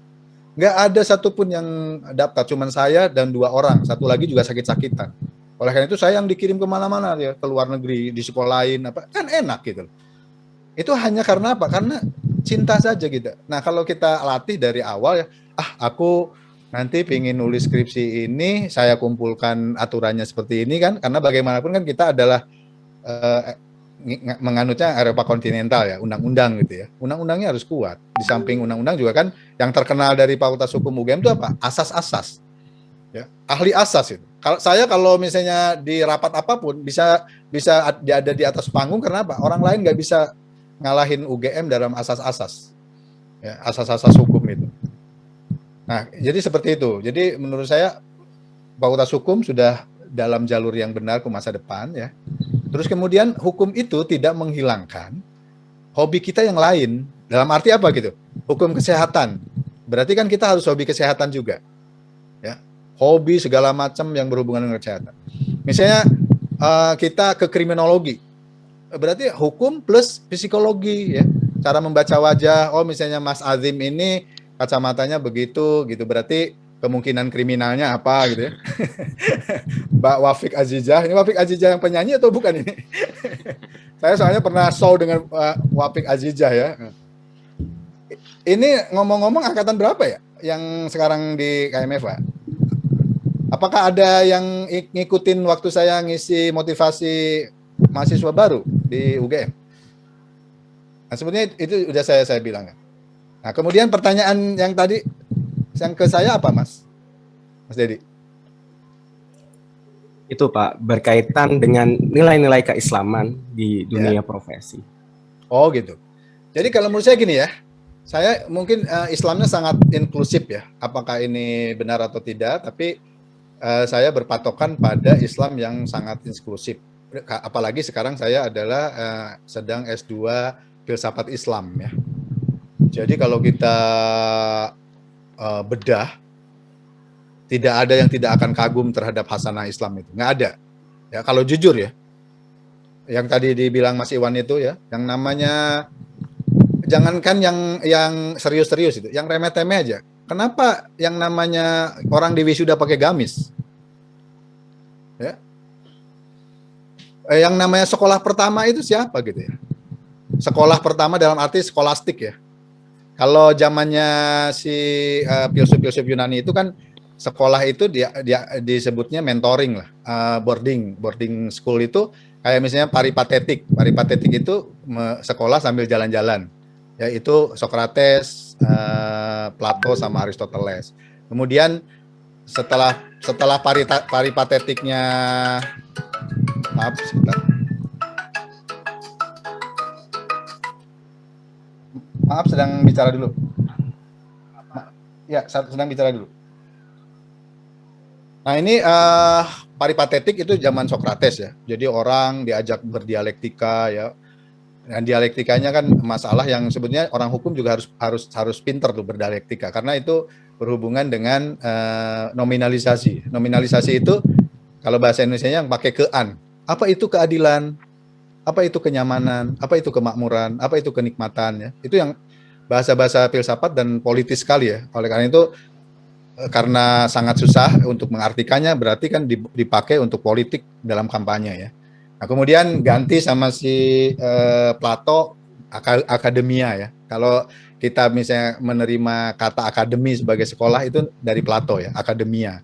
Terus kemudian ganti oleh si siapa Aristoteles jadi Lyceum. Nah, Lyceum ini dipakai di Prancis ya. Jadi Prancis itu nama sekolahnya itu Lyceum gitu ya. Nah, baru kemudian zaman Islam lah ditertibkan ya. Karena sudah jadi itu, filsafatnya pun sudah jadi ya. Jadi zamannya Ibnu Sina, zamannya siapa Al-Farabi ya. Bahkan kalau sekarang di dunia ini kalau ditanya siapa bapak pertama filsafat, Aristoteles. Siapa bapak kedua dan ketiganya? Itu orang Islam. Bapak keduanya Al-Farabi, bapak ketiganya Mirdamad ya. Jadi ahli filsafat Islam juga. Nah, oleh karena itu menurut saya segala hasanah kebaikan ya bisa kita masukkan ide-ide Islam ya. Yang seperti Bang Mas Iwan tadi bilang, uniqueness Islam itu di mana sih gitu. Nah, kita harus ngerti. Oleh karena itu kalau saya mengurai sebuah ide itu dengan cara associative thinking. Misalnya gini, kalau saya tanya, sekarang saya tanya yang Putri aja nih, yang Mbak Wafik ya. Mbak Wafik, apa bedanya toko sama mall atau sama department store? Apa Mbak Wafik? Bedanya toko sama mall ya Pak ya? Iya, betul. Mungkin kalau secara kepemilikan, kalau toko kan berarti dia dikelola sendiri. Kalau mall berarti dia ada satu pengelola pusat, nanti dia sewa-sewain ke orang lain gitu Pak. Iya. Kalau kepemilikan toko sama kepemilikan mall ya, itu bisa seperti itu. Tetapi kalau kita misalnya associative thinking, apa bedanya toko sama mall? Karena apa? Mall itu atau department store itu adalah perkembangan dari toko ya. Dulu pencipta department store itu namanya Selfridge orang Amerika yang kemudian membuat department store pertama di Inggris, ya Selfridge, sampai sekarang pun ada, coba di googling ya. Itu dia ingin ada toko tapi sekaligus pameran. Artinya apa? Associative thinkingnya, oh yang namanya department store, mall itu adalah toko plus pameran, exhibition. Kalau zaman dulu orang ke toko tuh harus serius, harus beli sesuatu, karena kalau enggak kan malu ya. Karena juga dipisahin oleh kantor ya, cuma nunjuk-nunjuk doang. Tapi kalau sekarang orang boleh ke department store hanya shopping, hanya lihat-lihat saja. Bahkan pegang-pegang pun boleh, nyoba pun boleh, tapi nggak usah beli. Oleh karena itu perkembangannya adalah toko plus exhibition itu menghasilkan ide itu. Nah sekarang misalnya Islam ya, apa sih bedanya keuangan Islam dengan keuangan biasa? Kan orang bilang sama aja itu, bahkan lebih tinggi bunganya apa gitu. Salah itu. Nah saya misalnya dulu waktu mengajarkan di KMFA ya, kuliah alternatif, sama di yang saya kembangkan di UMY ya. Sekarang teman yang mengembangkan itu Mbak Dewi barusan sudah dapat doktor ya di bidang keuangan syariah itu. Jadi ada namanya, misalnya saya bikin satu modul namanya Syariah Compliant Kompas. Jadi kompas kesesuaian syariah itu apa? Misalnya satu, bahwa yang namanya keuangan Islam tidak mengenal pinjam meminjam uang dengan kelebihan. Titik itu ya. Jadi artinya semua varian itu di dunia ya dengan eufemisme apapun nggak boleh. Yang kedua misalnya keuntungan yang boleh diambil oleh seorang muslim dari transaksinya hanya ada 3. 1, bagi hasil. 2, markup dari bukan markup ya, kalau markup kayaknya negatif. Kelebihan daripada jual beli. Ya, jadi jual beli itu boleh untung. Jadi kalau orang bilang kok Bank Islam ngambil untung? Ya boleh. Kan transaksinya jual beli. Yang ketiga, ujroh, sewa menyewa. Cuman itu. Kalau misalnya di utak-atik itu nggak boleh. Ya, cuman itu aja gitu 3. Terus misalnya jaminan dalam Islam hanya boleh untuk apa saja. Jaminan itu hanya boleh untuk jual beli. Ya, nggak boleh untuk bagi hasil, karena kalau bagi hasil dijaminkan bukan lagi bagi hasil itu namanya. Ya, jadi pingin untung doang si pemodalnya gitu. Itu kalau kita tahu ya ciri khas dalam filsafat itu, cara membuat kita definisi itu adalah cara kita mendefinisikan sesuatu adalah genus plus diferensia. Ditarik ke atas genusnya. Misalnya apa itu manusia? Manusia adalah hewan. Terus kemudian dikasih diferensia yang berakal. Ya, itu dalam ilmu hukum kan harus ya. Karena bab setiap undang-undang bab 1-nya ketentuan umum pasti tentang definisi. Ya, jadi definisi itu gampangnya itu aja. Genus plus diferensia. Bla bla bla bla bla bla, diferensianya apa? Gitu ya. Apa itu misalnya pornografi? Bla bla bla bla bla bla plus misalnya melanggar kesusilaan. Kan seperti itu. Nah, jadi menurut saya misalnya merasa ketika saya menggolkan undang-undang pornografi ya, saya berada di dalam kaki Islam. Di dalam langkah Islam. Karena apa? Islam melarang.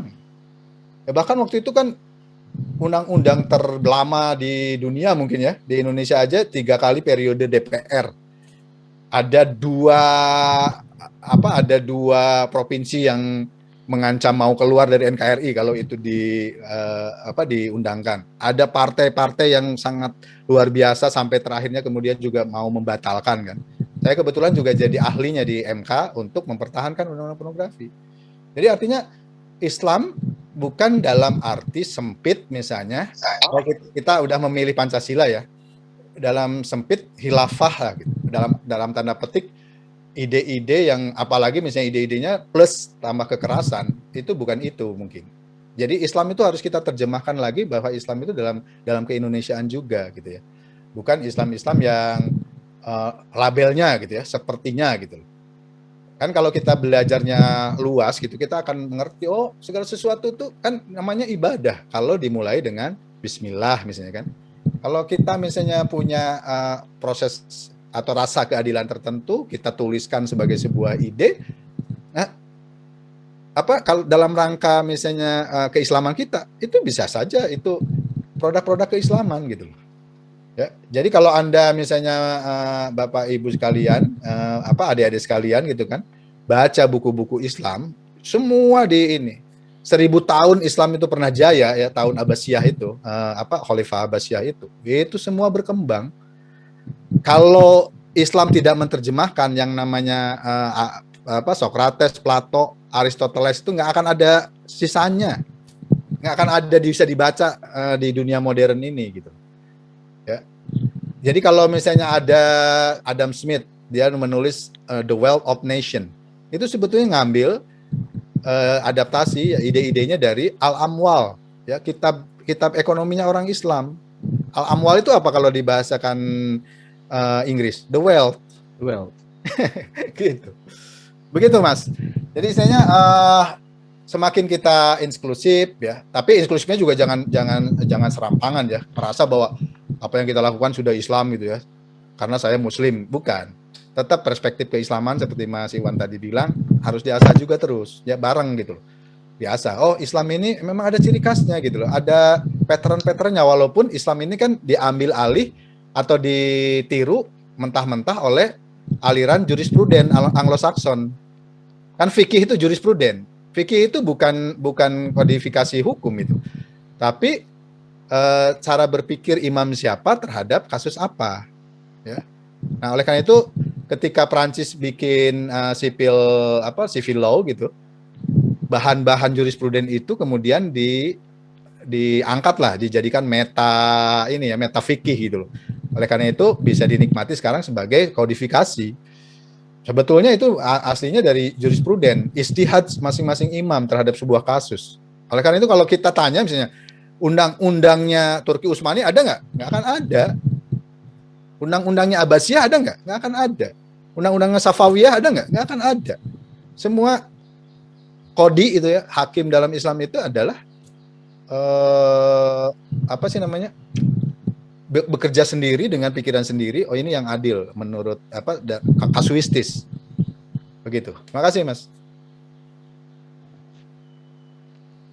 Baik, sangat insightful sekali. Selanjutnya saya ingin memberikan kesempatan kepada teman-teman yang lain untuk memberikan pertanyaan kepada kedua pembicara kita. Monggo saya kasih kesempatan untuk 3 penanya mungkin. Izin bertanya Mas Dedi. Baik, Mas Heru. Monggo Mas. Ke pembicara siapa nih? Ya, Assalamualaikum warahmatullahi wabarakatuh. Waalaikumsalam. Selamat siang Mas Iwan, Mas Ferry, Mas Dedi, dan semua teman-teman KMFA. Perkenalkan, nama saya Safero. Saya angkatan 2018, sekarang semester 6. Nah, tadi pembahasan yang disampaikan oleh Saya bisa memperlihatkan wajah ya? Ini kamera saya udah nyala belum ya, Mas? Belum Enggak, ya? kayaknya. Jadi biar biar nggak robotik gitu. Nanti kalau ketemu di jalan kenal juga. Sampun Saya sudah menyala Mas. Masuk, ya? Oke. Sudah ya? Masuk. Ya, jadi yang telah disampaikan oleh Mas Iwan sama Mas Ferry tadi kan menarik tuh. Terus saya menemukan ada 2 pertanyaan sih yang ingin saya sampaikan. Dan ini mungkin bisa dijawab sama Mas Iwan dan Mas Ferry sekaligus ya kan. Nah, yang pertama, ini masalah ketertarikan sama bidangnya. Tadi kan kalau Mas Iwan kan mungkin udah seneng nih sama hukum, terus tertariknya sama hukum aja, dan sampai pada S1, S3 itu, dan sampai hari ini jadi dosen pun masih istiqomah dalam bidang hukum. Nah, itu bagaimana sih Mas Iwan dalam menjaga motivasinya? Kan kadang kita kalau udah semakin banyak belajar sesuatu, ada hal lain yang lebih menggoda, kita lebih tertarik untuk belajar hal lain juga kan.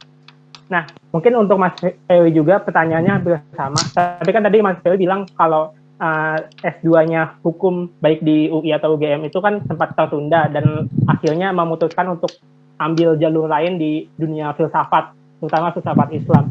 Berarti kan Mas Ferry ini meskipun keahliannya di hukum, tapi membuka diri selebar-lebarnya untuk bidang lain, ya kan.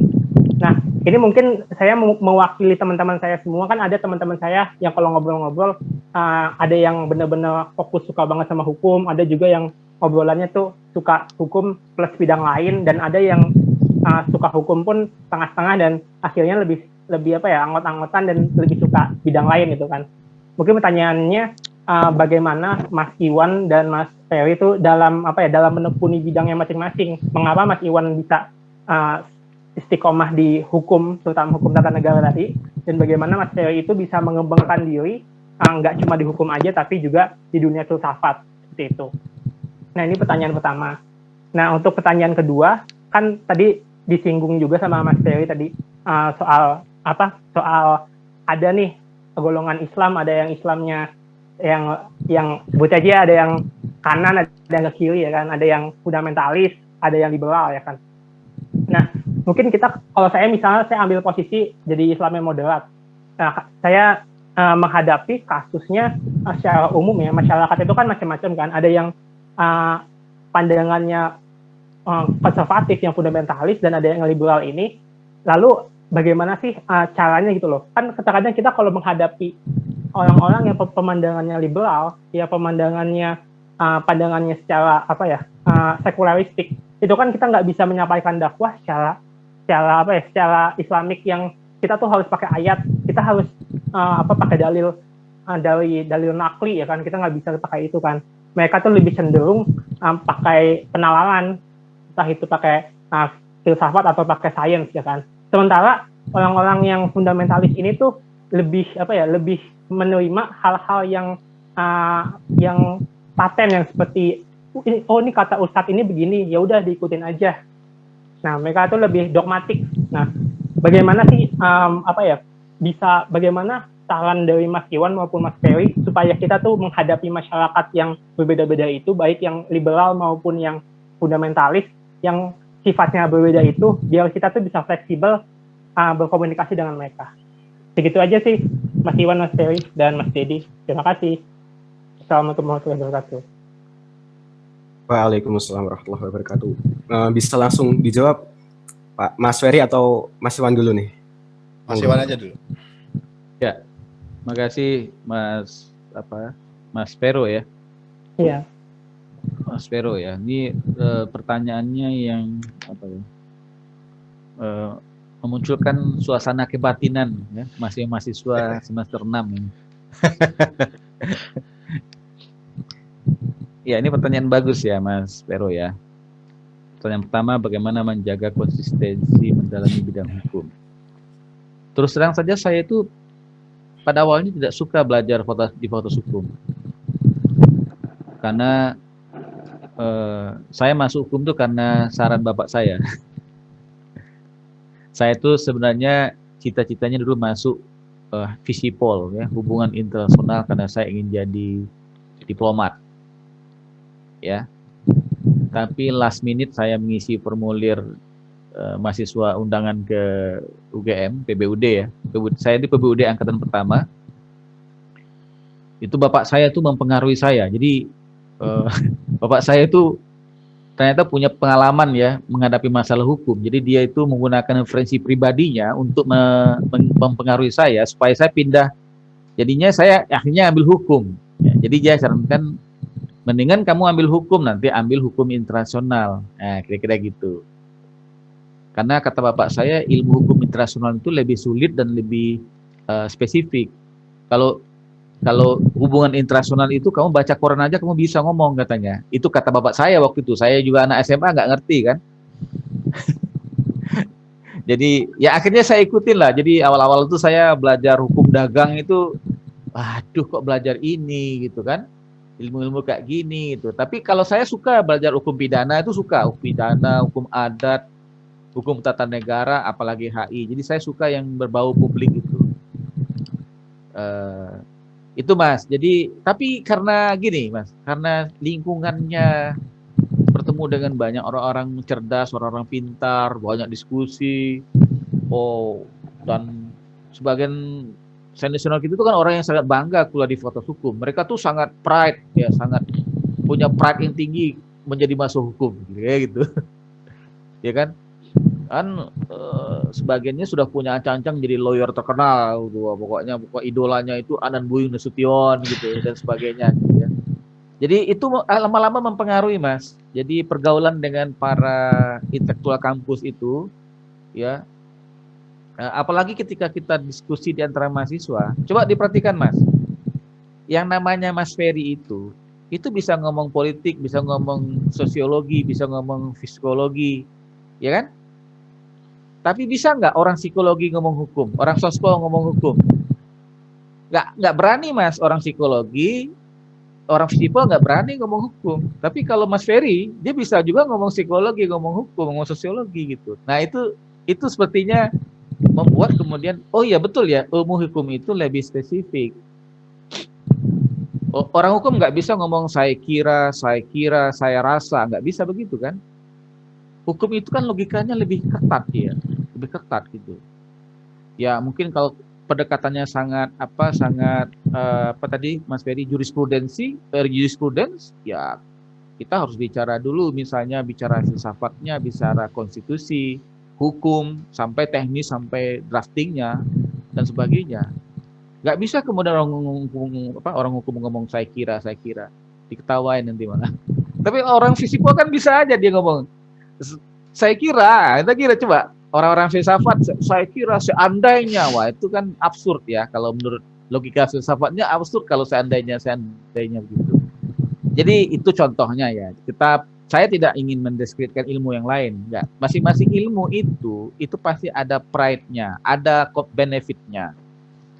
Jadi tapi ya untuk memunculkan motivasi semangat belajar hukum itu kira-kira itulah yang saya tangkap dari para senior. Wah, kenapa mereka sangat percaya diri sekali ya belajar hukum, besok udah mimpinya ke Jakarta, punya law firm sendiri dan sebagainya, jadi hakim dan sebagainya.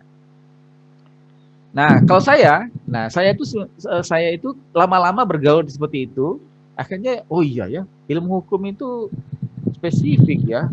Bahkan Mas Ferry mungkin tahu ya, ketika kita mahasiswa aja kita udah jadi jagoan gitu. Kalau sudah rapat kongres mahasiswa, coba kalau bicara ADRT, itu siapa yang debat di kongres mahasiswa?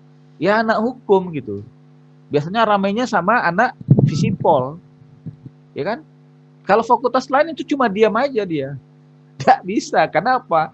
Kalau bicara ADRT itu logika hukum yang main. Ya, jadi misalnya begitu. Jadi dari awal itu sudah muncul kebanggaan sebagai mahasiswa hukum, dan alhamdulillah saya selama di sana saya ikut mengkonsep ADRT keluarga mahasiswa UGM, KM UGM itu saya ikut ya. Saya kan transisi dari Anies Baswedan ke Ellen Satriawan, itu generasi saya itu. Ya, saya juga pernah menjabat sebagai ketua Mahkamah Ospek UGM. Jadi ketua MK-nya, saya pernah jadi ketua MK-nya UGM gitu waktu.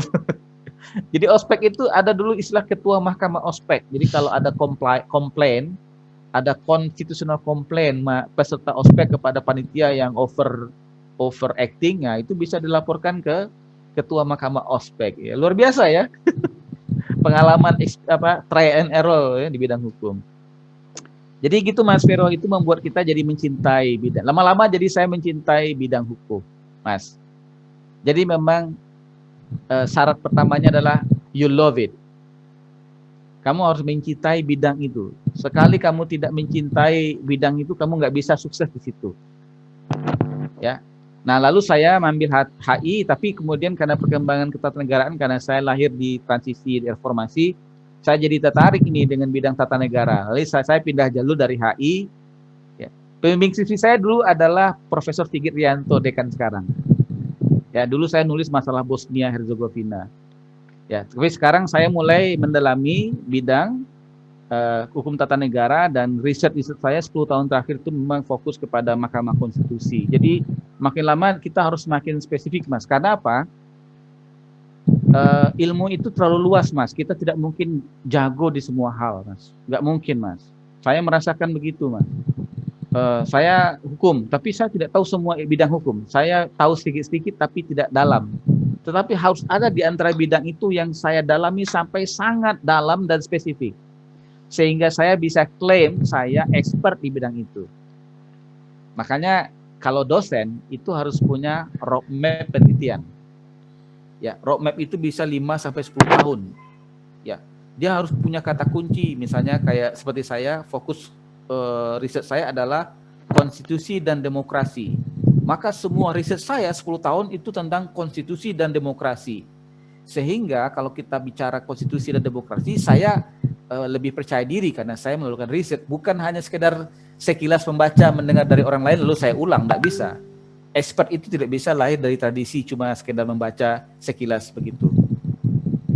Bahkan saya melakukan studi banding ke banyak negara, Mas, ke Malaysia, ke Korea, ya, ke Taiwan, ya, ke Jerman dan sebagainya.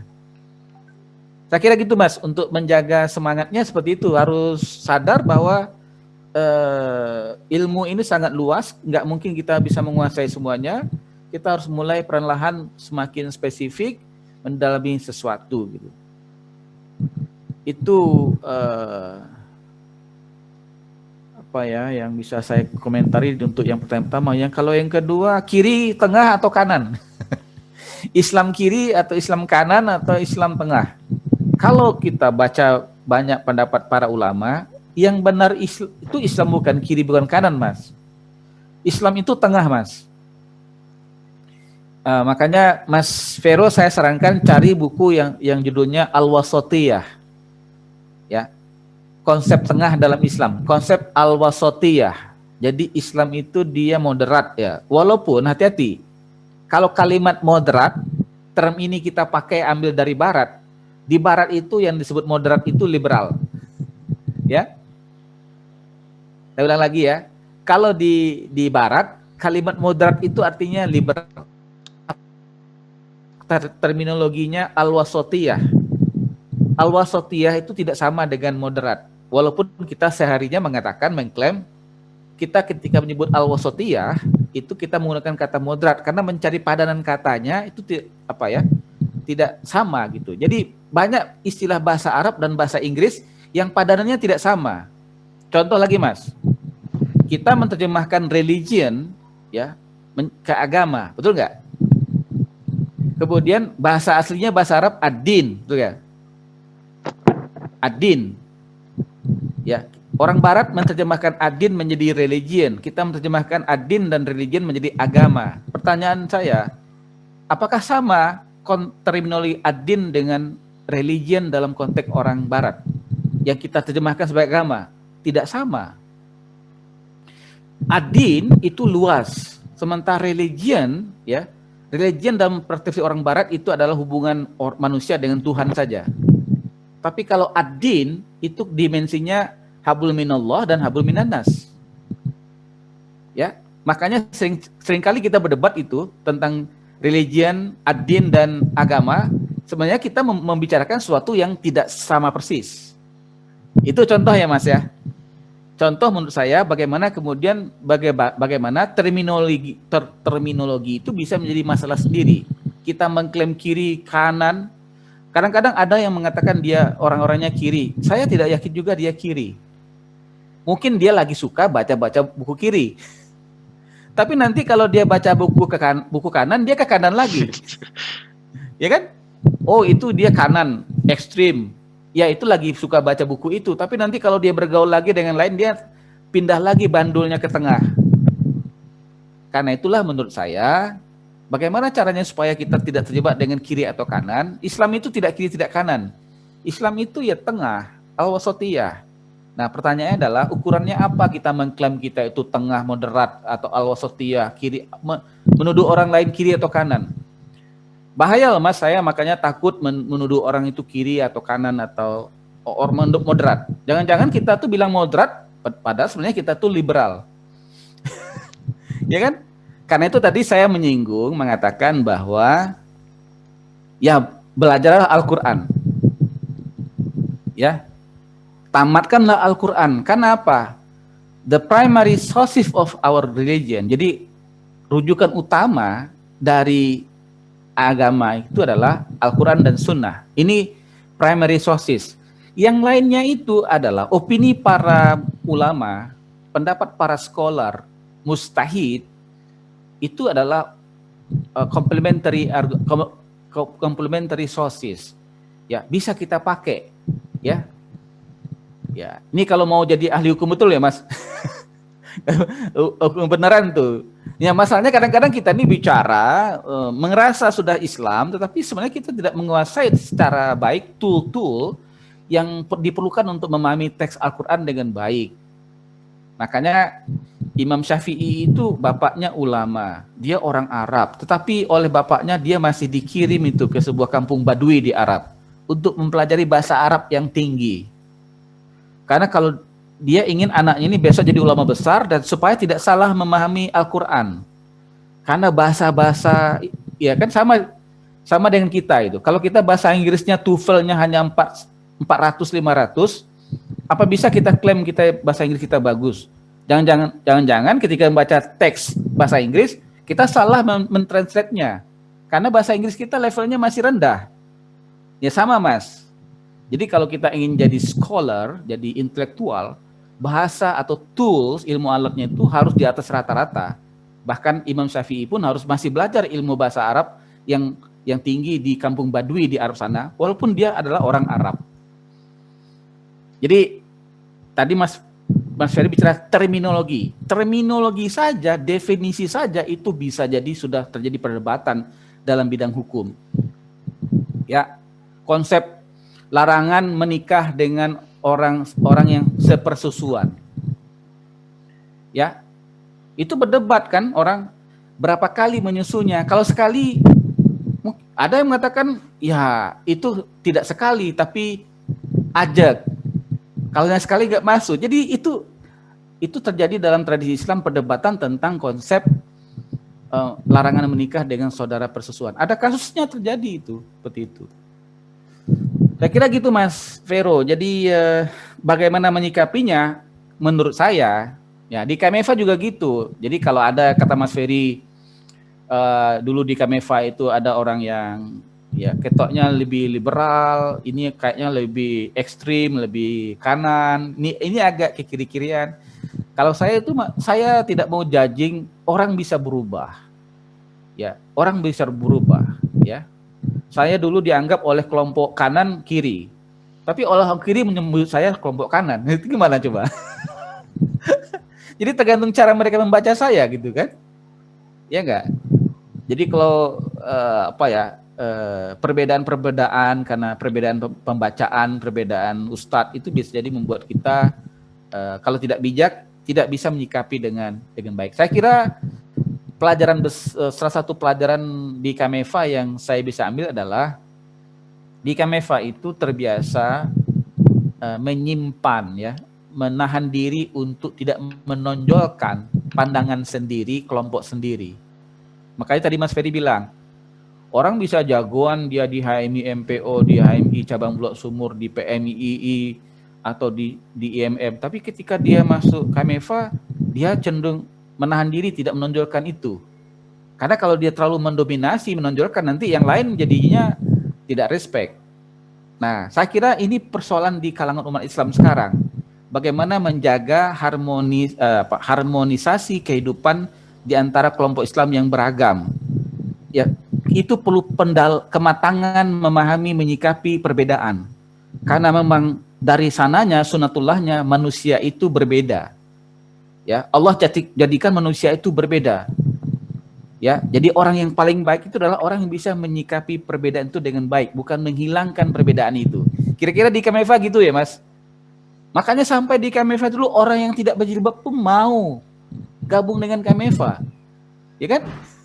Kenapa? Ya kita tidak mau menyikapi orang lain, oh kamu itu nggak pakai jilbab, pakai jin. Dan berakhir dengan jilbaban semua ya. Nah, tapi walaupun alhamdulillah, ya itu proses. Akhirnya pakai jilbab, tapi itu proses. Kita tidak mau memaksa orang, tapi biarlah itu adalah proses pencarian spiritualitas di dia. Saya kira gitu Mas Vero, jawaban saya ya. Mungkin Mas Vero nanti seiring perjalannya waktu mungkin akan banyak benturan-benturan, banyak perbedaan, tapi dari sekarang saya ingin katakan begitu. Dan saya tamat dari fakultas, saya itu magang di kantor advokat seorang Katolik, ya, Jeremias Lemek. Jadi mungkin sebagian berkata, loh kok aktivis KMFA kok magangnya bukan di kantor hukum orang HMI, kok malah di kantor orang Katolik. Nah itu ini nanti jadi sendiri tuh. Itu nanti sesi diskusi sendiri, kenapa saya milih itu. Jadi teman-teman saya di magang itu ada Batak Kristen, ada Kejawen, ada Katolik, anaknya pendiri Atmajaya gitu. Jadi lengkaplah saya itu. Menerima perbedaan seperti itu di dunia profesi ya. Dan alhamdulillah saya jadi nggak kaget Mas ketika saya punya kantor, saya terbiasa Mas, klien saya orang Kristen, orang Hindu, bahkan mungkin ada orang yang nggak tahu agamanya ya. Dan saya tidak permasalahkan itu. Jadi saya nggak permasalahkan, yang penting dia perlu saya dan saya memberikan penjelasan kepada dia dan saya akan memberikan kebaikan, membantu dia, memahamkan dia tentang hukum, membela dia. Saya pernah menjadi pembelanya anak pendeta, Mas. Jadi saya itu lawyernya anak pendeta. Chinese lagi, Chinese anak pendeta, itu kan dua hal yang hari ini kita anggap wah itu Tapi menurut saya di bidang hukum itu kita tidak boleh membeda-bedakan orang, Mas. Ya, nah disitulah konsep rahmatan lil alaminnya itu bisa dikembangkan. Wah, kalau orang Islam itu harus berlaku adil, ya, kepada siapapun gitu. Begitu Mas Vero, terima kasih. Ya, saya ngelanjutin Mas Iwan aja ya. Jadi jatuh cinta memang gampang gitu ya, kalau menurut orang zaman sekarang itu. Tapi setianya yang susah. Jadi kita juga menyukai sesuatu bisa gampang, tapi menjaga dari kebosanannya itu yang agak susah gitu ya. Nah, bagaimana caranya gitu ya? Ini mungkin kalimat-kalimatnya agak motivasional ya, karena saya sendiri motivational public speaker gitu. Kesalahan pertama mengidentitaskan diri orang-orang Indonesia terutama ya, adalah dia harus bekerja atau harus menghabiskan seluruh hidupnya berdasarkan apa S1-nya. Ya, walaupun S1-nya salah pilih. atau dipaksa begitu ya, dipaksa masuk ke situ. Jadi kalau misalnya kekuatan kita memang tidak ada di dalam disiplin yang kita lakukan, itu dalam tanda petik gitu ya, kita harus berani memang gitu. Nah, cuma menurut saya di bidang hukum itu tidak berlaku banyak ya, karena tadi hukum itu kan framework ya, ya, dus lah gitu, kotak gitu. Kita mau bisa isiin di situ kesehatan, negara, politik gitu dalam masuk arti semua kan, ya kejahatan gitu ya, harta benda gitu ya, perusahaan, company itu bisa gitu loh. Nah, yang harus dicari adalah jatuh cinta itu apakah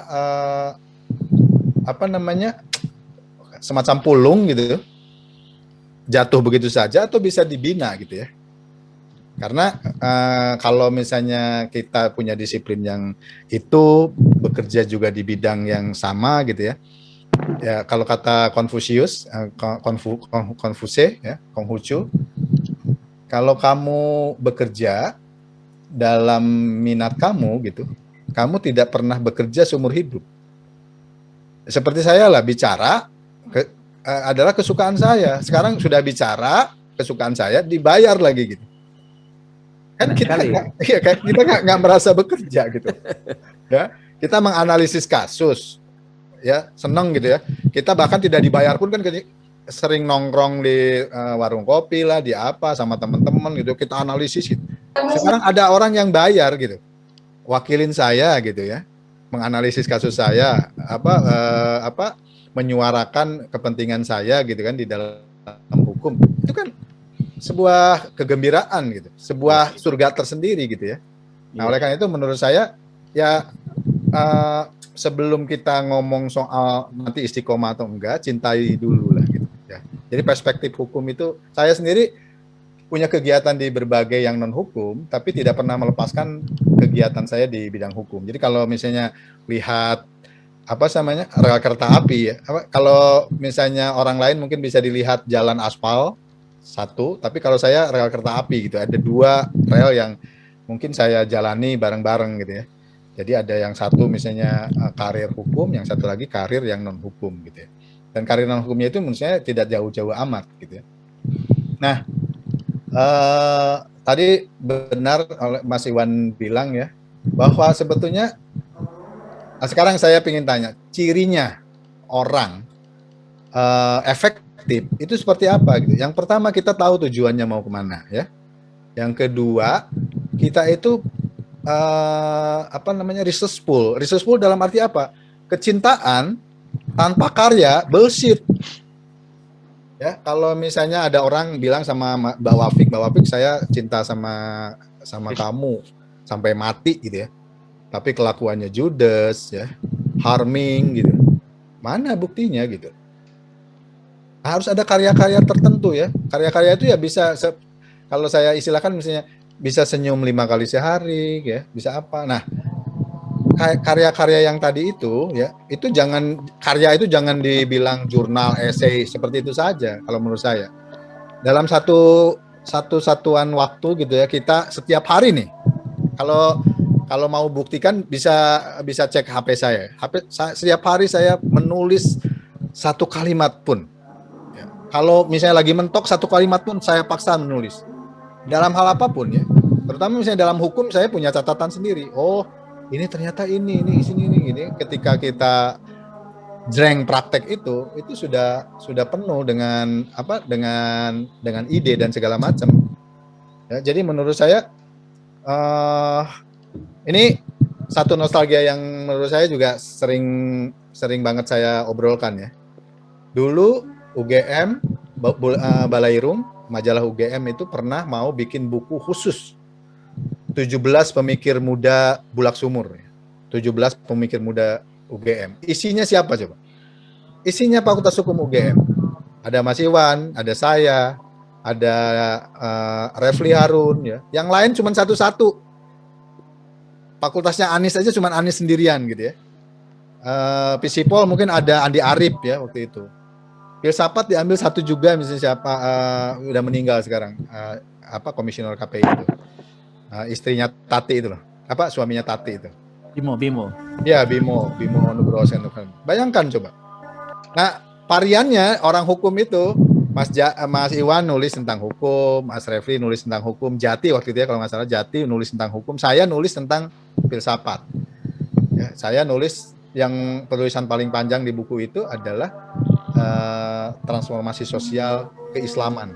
Ya, jadi saya memblended jadi gerakan keislaman sama transformasi sosial. Saya waktu itu lagi mengandrungi ilmu sosial propetiknya Kunto Wijoyo. Nah, jadi menurut saya kalau kecintaan tanpa karya bullshit. Tapi kalau misalnya setidak-tidaknya kan kita buka catatan, oh iya ya ternyata saya suka ya di ini itu terus seperti itu gitu. Ya. Nah, terus kemudian kenapa juga saya mencintai hal-hal lain ya? Nah, menurut saya memang ini selera hidup masing-masing ya. Ada orang yang memang ingin ketat di satu bidang, ada yang lain yang misalnya dia menjaga perspektif tapi juga berkegiatan lain. Kalau saya pakai nafsu ya. Waktu saya keluar SMA, pinginnya saya jadi pemain band. Karena saya ini nyanyi dan gitaris ya. Jadi gitaris lagu-lagu Zeppelin, Black Sabbath dan segala macam gitu. Pinginnya nafsunya seperti itu, tapi lagi-lagi juga kayak Mas Iwan. Waktu PMDK itu saya lebih memilih jurnalistik. Tapi kemudian juga ditambahin dengan pilihan hukum. Jadi pilihan hukum 1 UGM, pilihan 2 jurnalistik Unpad ya, dan dapat PMDK ya, jadi tanpa tes gitu. Nah artinya mungkin secara hidayah atau secara secara wangsit, secara wahyu juga mungkin diarahinya, nah ini kamu ke sana mungkin karena kamu punya perspektif juga. Karena saya kan waktu itu menyukai hampir semua bukunya Agatha Christie sudah saya baca, apalagi ya yang buku-buku detektif itu seperti itu. Jaka Sembung termasuk. Jaka Sembung itu enggak. Tapi saya memang waktu itu kan film-filmnya kan antara ini ya, antara si Pitung dengan Belanda, siapa dengan Belanda itu jadi terasah juga. Ini kayaknya ini harus saya bela ini gitu loh. Harus saya apa gitu loh. Nah, oleh karena itu menurut saya yang tadi itu. Jadi kita hidup jangan dikerangkeng oleh disiplin S1 kita ya. Luaskan gitu loh. Luaskan perspektif kita, luaskan. Kalau pakai bahasanya Steve Jobs itu connecting the dot. Segala sesuatu yang mungkin kita pelajari, ma khalaqta hadza batila katanya kan. Tidak ada yang Tuhan ciptakan itu sia-sia. Pasti itu ada connecting the dot-nya dengan mimpi besar kita, cita-cita kita yang akan datang gitu. Jadi tidak ada ini. Nah, sekarang kalau misalnya hubungannya dengan saya waktu itu ya terakhir saya di KMFA, saya kebetulan sudah jadi editor buku ya. Jadi sudah bekerja gitu. Nah, kemudian saya menerbitkan satu buku Tan Malaka ya. Semesta Tan Malaka, bisa di googling ya.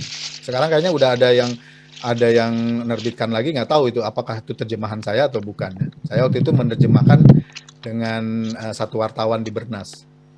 Nah, karena Tan Malaka itu barang asing waktu itu, bahkan barang larangan, satu-satunya kalau saya boleh bangga gitu, satu-satunya orang yang berani menerbitkan Tan Malaka secara secara resmi itu Ferry Faruk. Ya.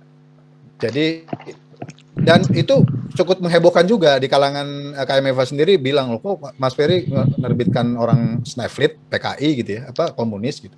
Padahal buku itu tuh saya menerjemahkan sebuah tulisannya Rudolf Mrezek, dokter ahli Tan Malaka ya Amerika.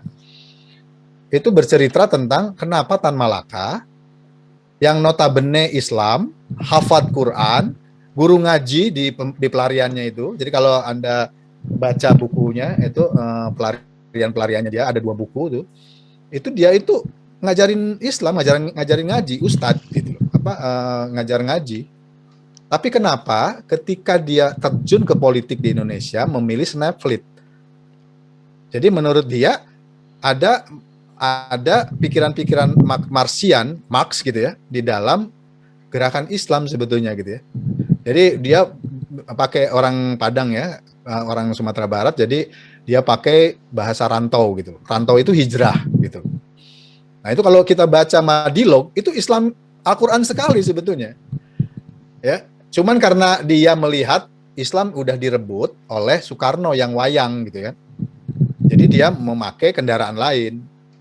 Nah itu menurut saya ya bisa jadi itu kesalahan dia memilih simbol gitu ya. Tapi menurut saya itu dalam rangka keislaman dia juga gitu.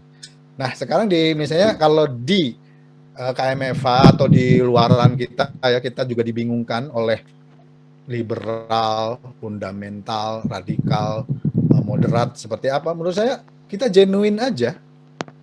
Genuine apa yang kita rasakan. Ini menurut saya satu ininya ya. Satu tips gitu dari saya. Kita mengidentitaskan diri itu sebagai Islam itu jangan dulu diembel-embelin atau jangan melekat dulu lah. Ya. Seorang Islam harus mencintai ilmu tanpa perlu jadi saintisme. Artinya selain ilmu bohong, selain ilmu halu gitu ya. Nggak perlu begitu. Seorang Muslim itu boleh bangga dengan bukti-bukti materialis, empiris gitu. Tapi tidak harus jadi materialisme. Artinya apa? Oh, bahwa yang namanya akhirat nggak akan ada gitu. Ya. Nah mungkin kita harus lanjutkan akhirat yang dimaksud dalam Al-Quran itu nanti kayak apa ya gitu ya. Nah kenapa saya masuk ke filsafat? Karena saya ingin tahu itu gitu. Iya ya, jasad kita tuh rusak. Nanti yang menikmati surga, yang mengalami neraka itu apakah jasad atau apa gitu ya. Kan kalau saya buka seperti itu panjang lebar ini. Kan ada konsep filsafat Islam ternyata keren sekali yang namanya jasad misali gitu ya. Bahwa setiap kita melakukan hal buruk, kita sedang membangun sebuah jasad di dalam akhirat itu adalah jasad yang buruk. Makanya kenapa Al-Quran bilang bahwa setiap kita melakukan hal buruk, ya kita itu seperti binatang. Ya. Karena setiap kelakuan kita yang buruk, membangun jasad atau jisim misali, ya, jisim yang sedang dibentuk oleh kita karena kelakuan kita, itu yang akan menerima, itu yang akan menyesal gitu ya. Terus kemudian seorang Islam juga boleh sangat religius, tapi jangan kerahiban. Kan Al-Quran juga ada gitu. Kerahiban itu artinya apa? Ada seperti seseorang jadi wakil Tuhan, ya, tinggal di rumah Tuhan gitu ya, di biara gitu. Terus kemudian dia mendiktekan bahwa pengampunan hanya bisa melalui aku gitu ya, bahwa yang namanya kebenaran adalah persis aku. Itu yang harus kita jaga. Nah, kalau kita jaga, mengidentitaskan diri seperti itu, kita akan mawas diri. Ya, jadi istilahnya takwa itu kan, ittaqullaha haqqa tuqatihi wala tamutunna illa wa antum muslimun, itu takwa itu menurut bahasa awamnya mawas diri terus gitu loh. Oh iya ya gitu. Saya sedang ditarik, kalaupun misalnya nilai-nilainya agama, oh saya lagi ditarik untuk membenar-benarkan diri kelakuan saya dalam tanda petik atau dicap sebagai agama saya gitu ya. Karena itu kenapa misalnya Al-Qur'an melarang kerahiban? Karena itu gitu. Zaman-zaman dulu ada wakil-wakil Tuhan yang sudah bisa mengetok gitu ya. Kayak misalnya, saya bukan menilai orang lain ya, kepercayaan orang lain. Apa sih namanya? Pengakuan dosa misalnya. Itu kan hasil dari itu, dari budaya paganisme yang terus dipelihara gitu ya. Oh iya, ternyata ada memang gitu ya, pengaruh psikologisnya terhadap bahwa kita mengakui dosa itu kan ada kan. Kalau kita kan taubat juga kan harus diakui dulu dosanya. Ya, jangan pakai sapu jagat saja merasa bahwa ya Allah ampuni segala dosaku. Apa kata Tuhan itu? Apa dosamu? Karena apa? Sekali kita melakukan dosa, Tuhan itu sudah menghapusnya. Ya, kalau kita tidak mengulangi kan, seperti itu gitu. Jadi artinya kita nggak usah susah-susah mengkotak-kotakan orang juga. Terus kita juga mencari-cari ini kotak saya di mana ya gitu. Saya jaga itu aja. Saya senang dengan bukti-bukti empiris tapi tidak materialis. Saya tenang ilmu pengetahuan tapi tidak saintisme gitu ya. Bahwa selain sains itu bukan kebenaran ya. Saya berislam ya, beragama secara ketat tetapi tidak menjadi rahib gitu. Tidak mengobral surga hanya untuk saya, neraka untuk orang lain yang tidak sepaham gitu. Seperti itu, Mas. Silakan yang lain lagi. Baik, terima kasih Mas. Baik. Baik, terima kasih untuk Mas Iwan dan Mas Ferry. Apakah sudah cukup menjawab, Mas Avero? Sudah, Mas Dedi, telah terjawab oleh Mas Iwan dan Mas Ferry. Baik, karena jam sudah menunjukkan pukul 15.11 yang artinya sudah masuk waktu asar. Saya mohon maaf kepada teman-teman yang mungkin ingin menyampaikan pertanyaannya tapi terhalang waktu. Mungkin di lain kesempatan kita bisa mengadakan sesi diskusi lagi bersama beliau berdua. Dan untuk selanjutnya mungkin dari panitia akan mendokumentasikan kegiatan. Bagi teman-teman yang tidak berhalangan, mohon untuk mengaktifkan kamera.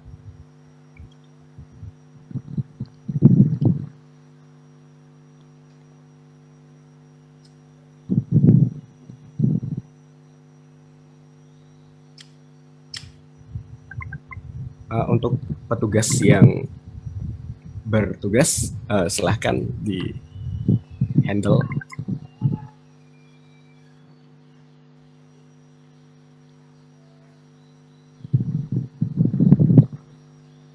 Baik, dalam hitungan ketiga ya. 1, 2, 3. Ini Mas Iwannya baru datang. Oke, Pamit monggo. ya? Pak Iwan. Bentar, Pak. Dipoto dulu katanya, dipoto dulu sebelum. Oh iya, silakan. Yuk. 1, 2, 3. Sambil iklan buku. Yuk, lagi ya. Sekali lagi. 1, 2, 3. Oke. Terima kasih. Terima kasih, pamit ya. Makasih Mas Ferry, Mas Dedi dan teman-teman semuanya. Kami. Yuk, selamat istirahat. Baik, dengan selesainya sesi dokumentasi kali ini, maka berakhir pula acara kita pada sore hari ini. Tidak jemu-jemunya saya ucapkan terima kasih kepada beliau berdua, Pak Iwan dan Pak Ferry, matur nuwun sangat telah menyempatkan waktu yang begitu berharga untuk menghadiri Jalin Ukhuwah KMFA tahun 2021. Semoga Pak Iwan dan Pak Ferry senantiasa diberikan kesehatan, panjang umur dan rezeki yang halal barokah sehingga dapat senantiasa membersamai KMFA di kesempatan dan waktu yang lain.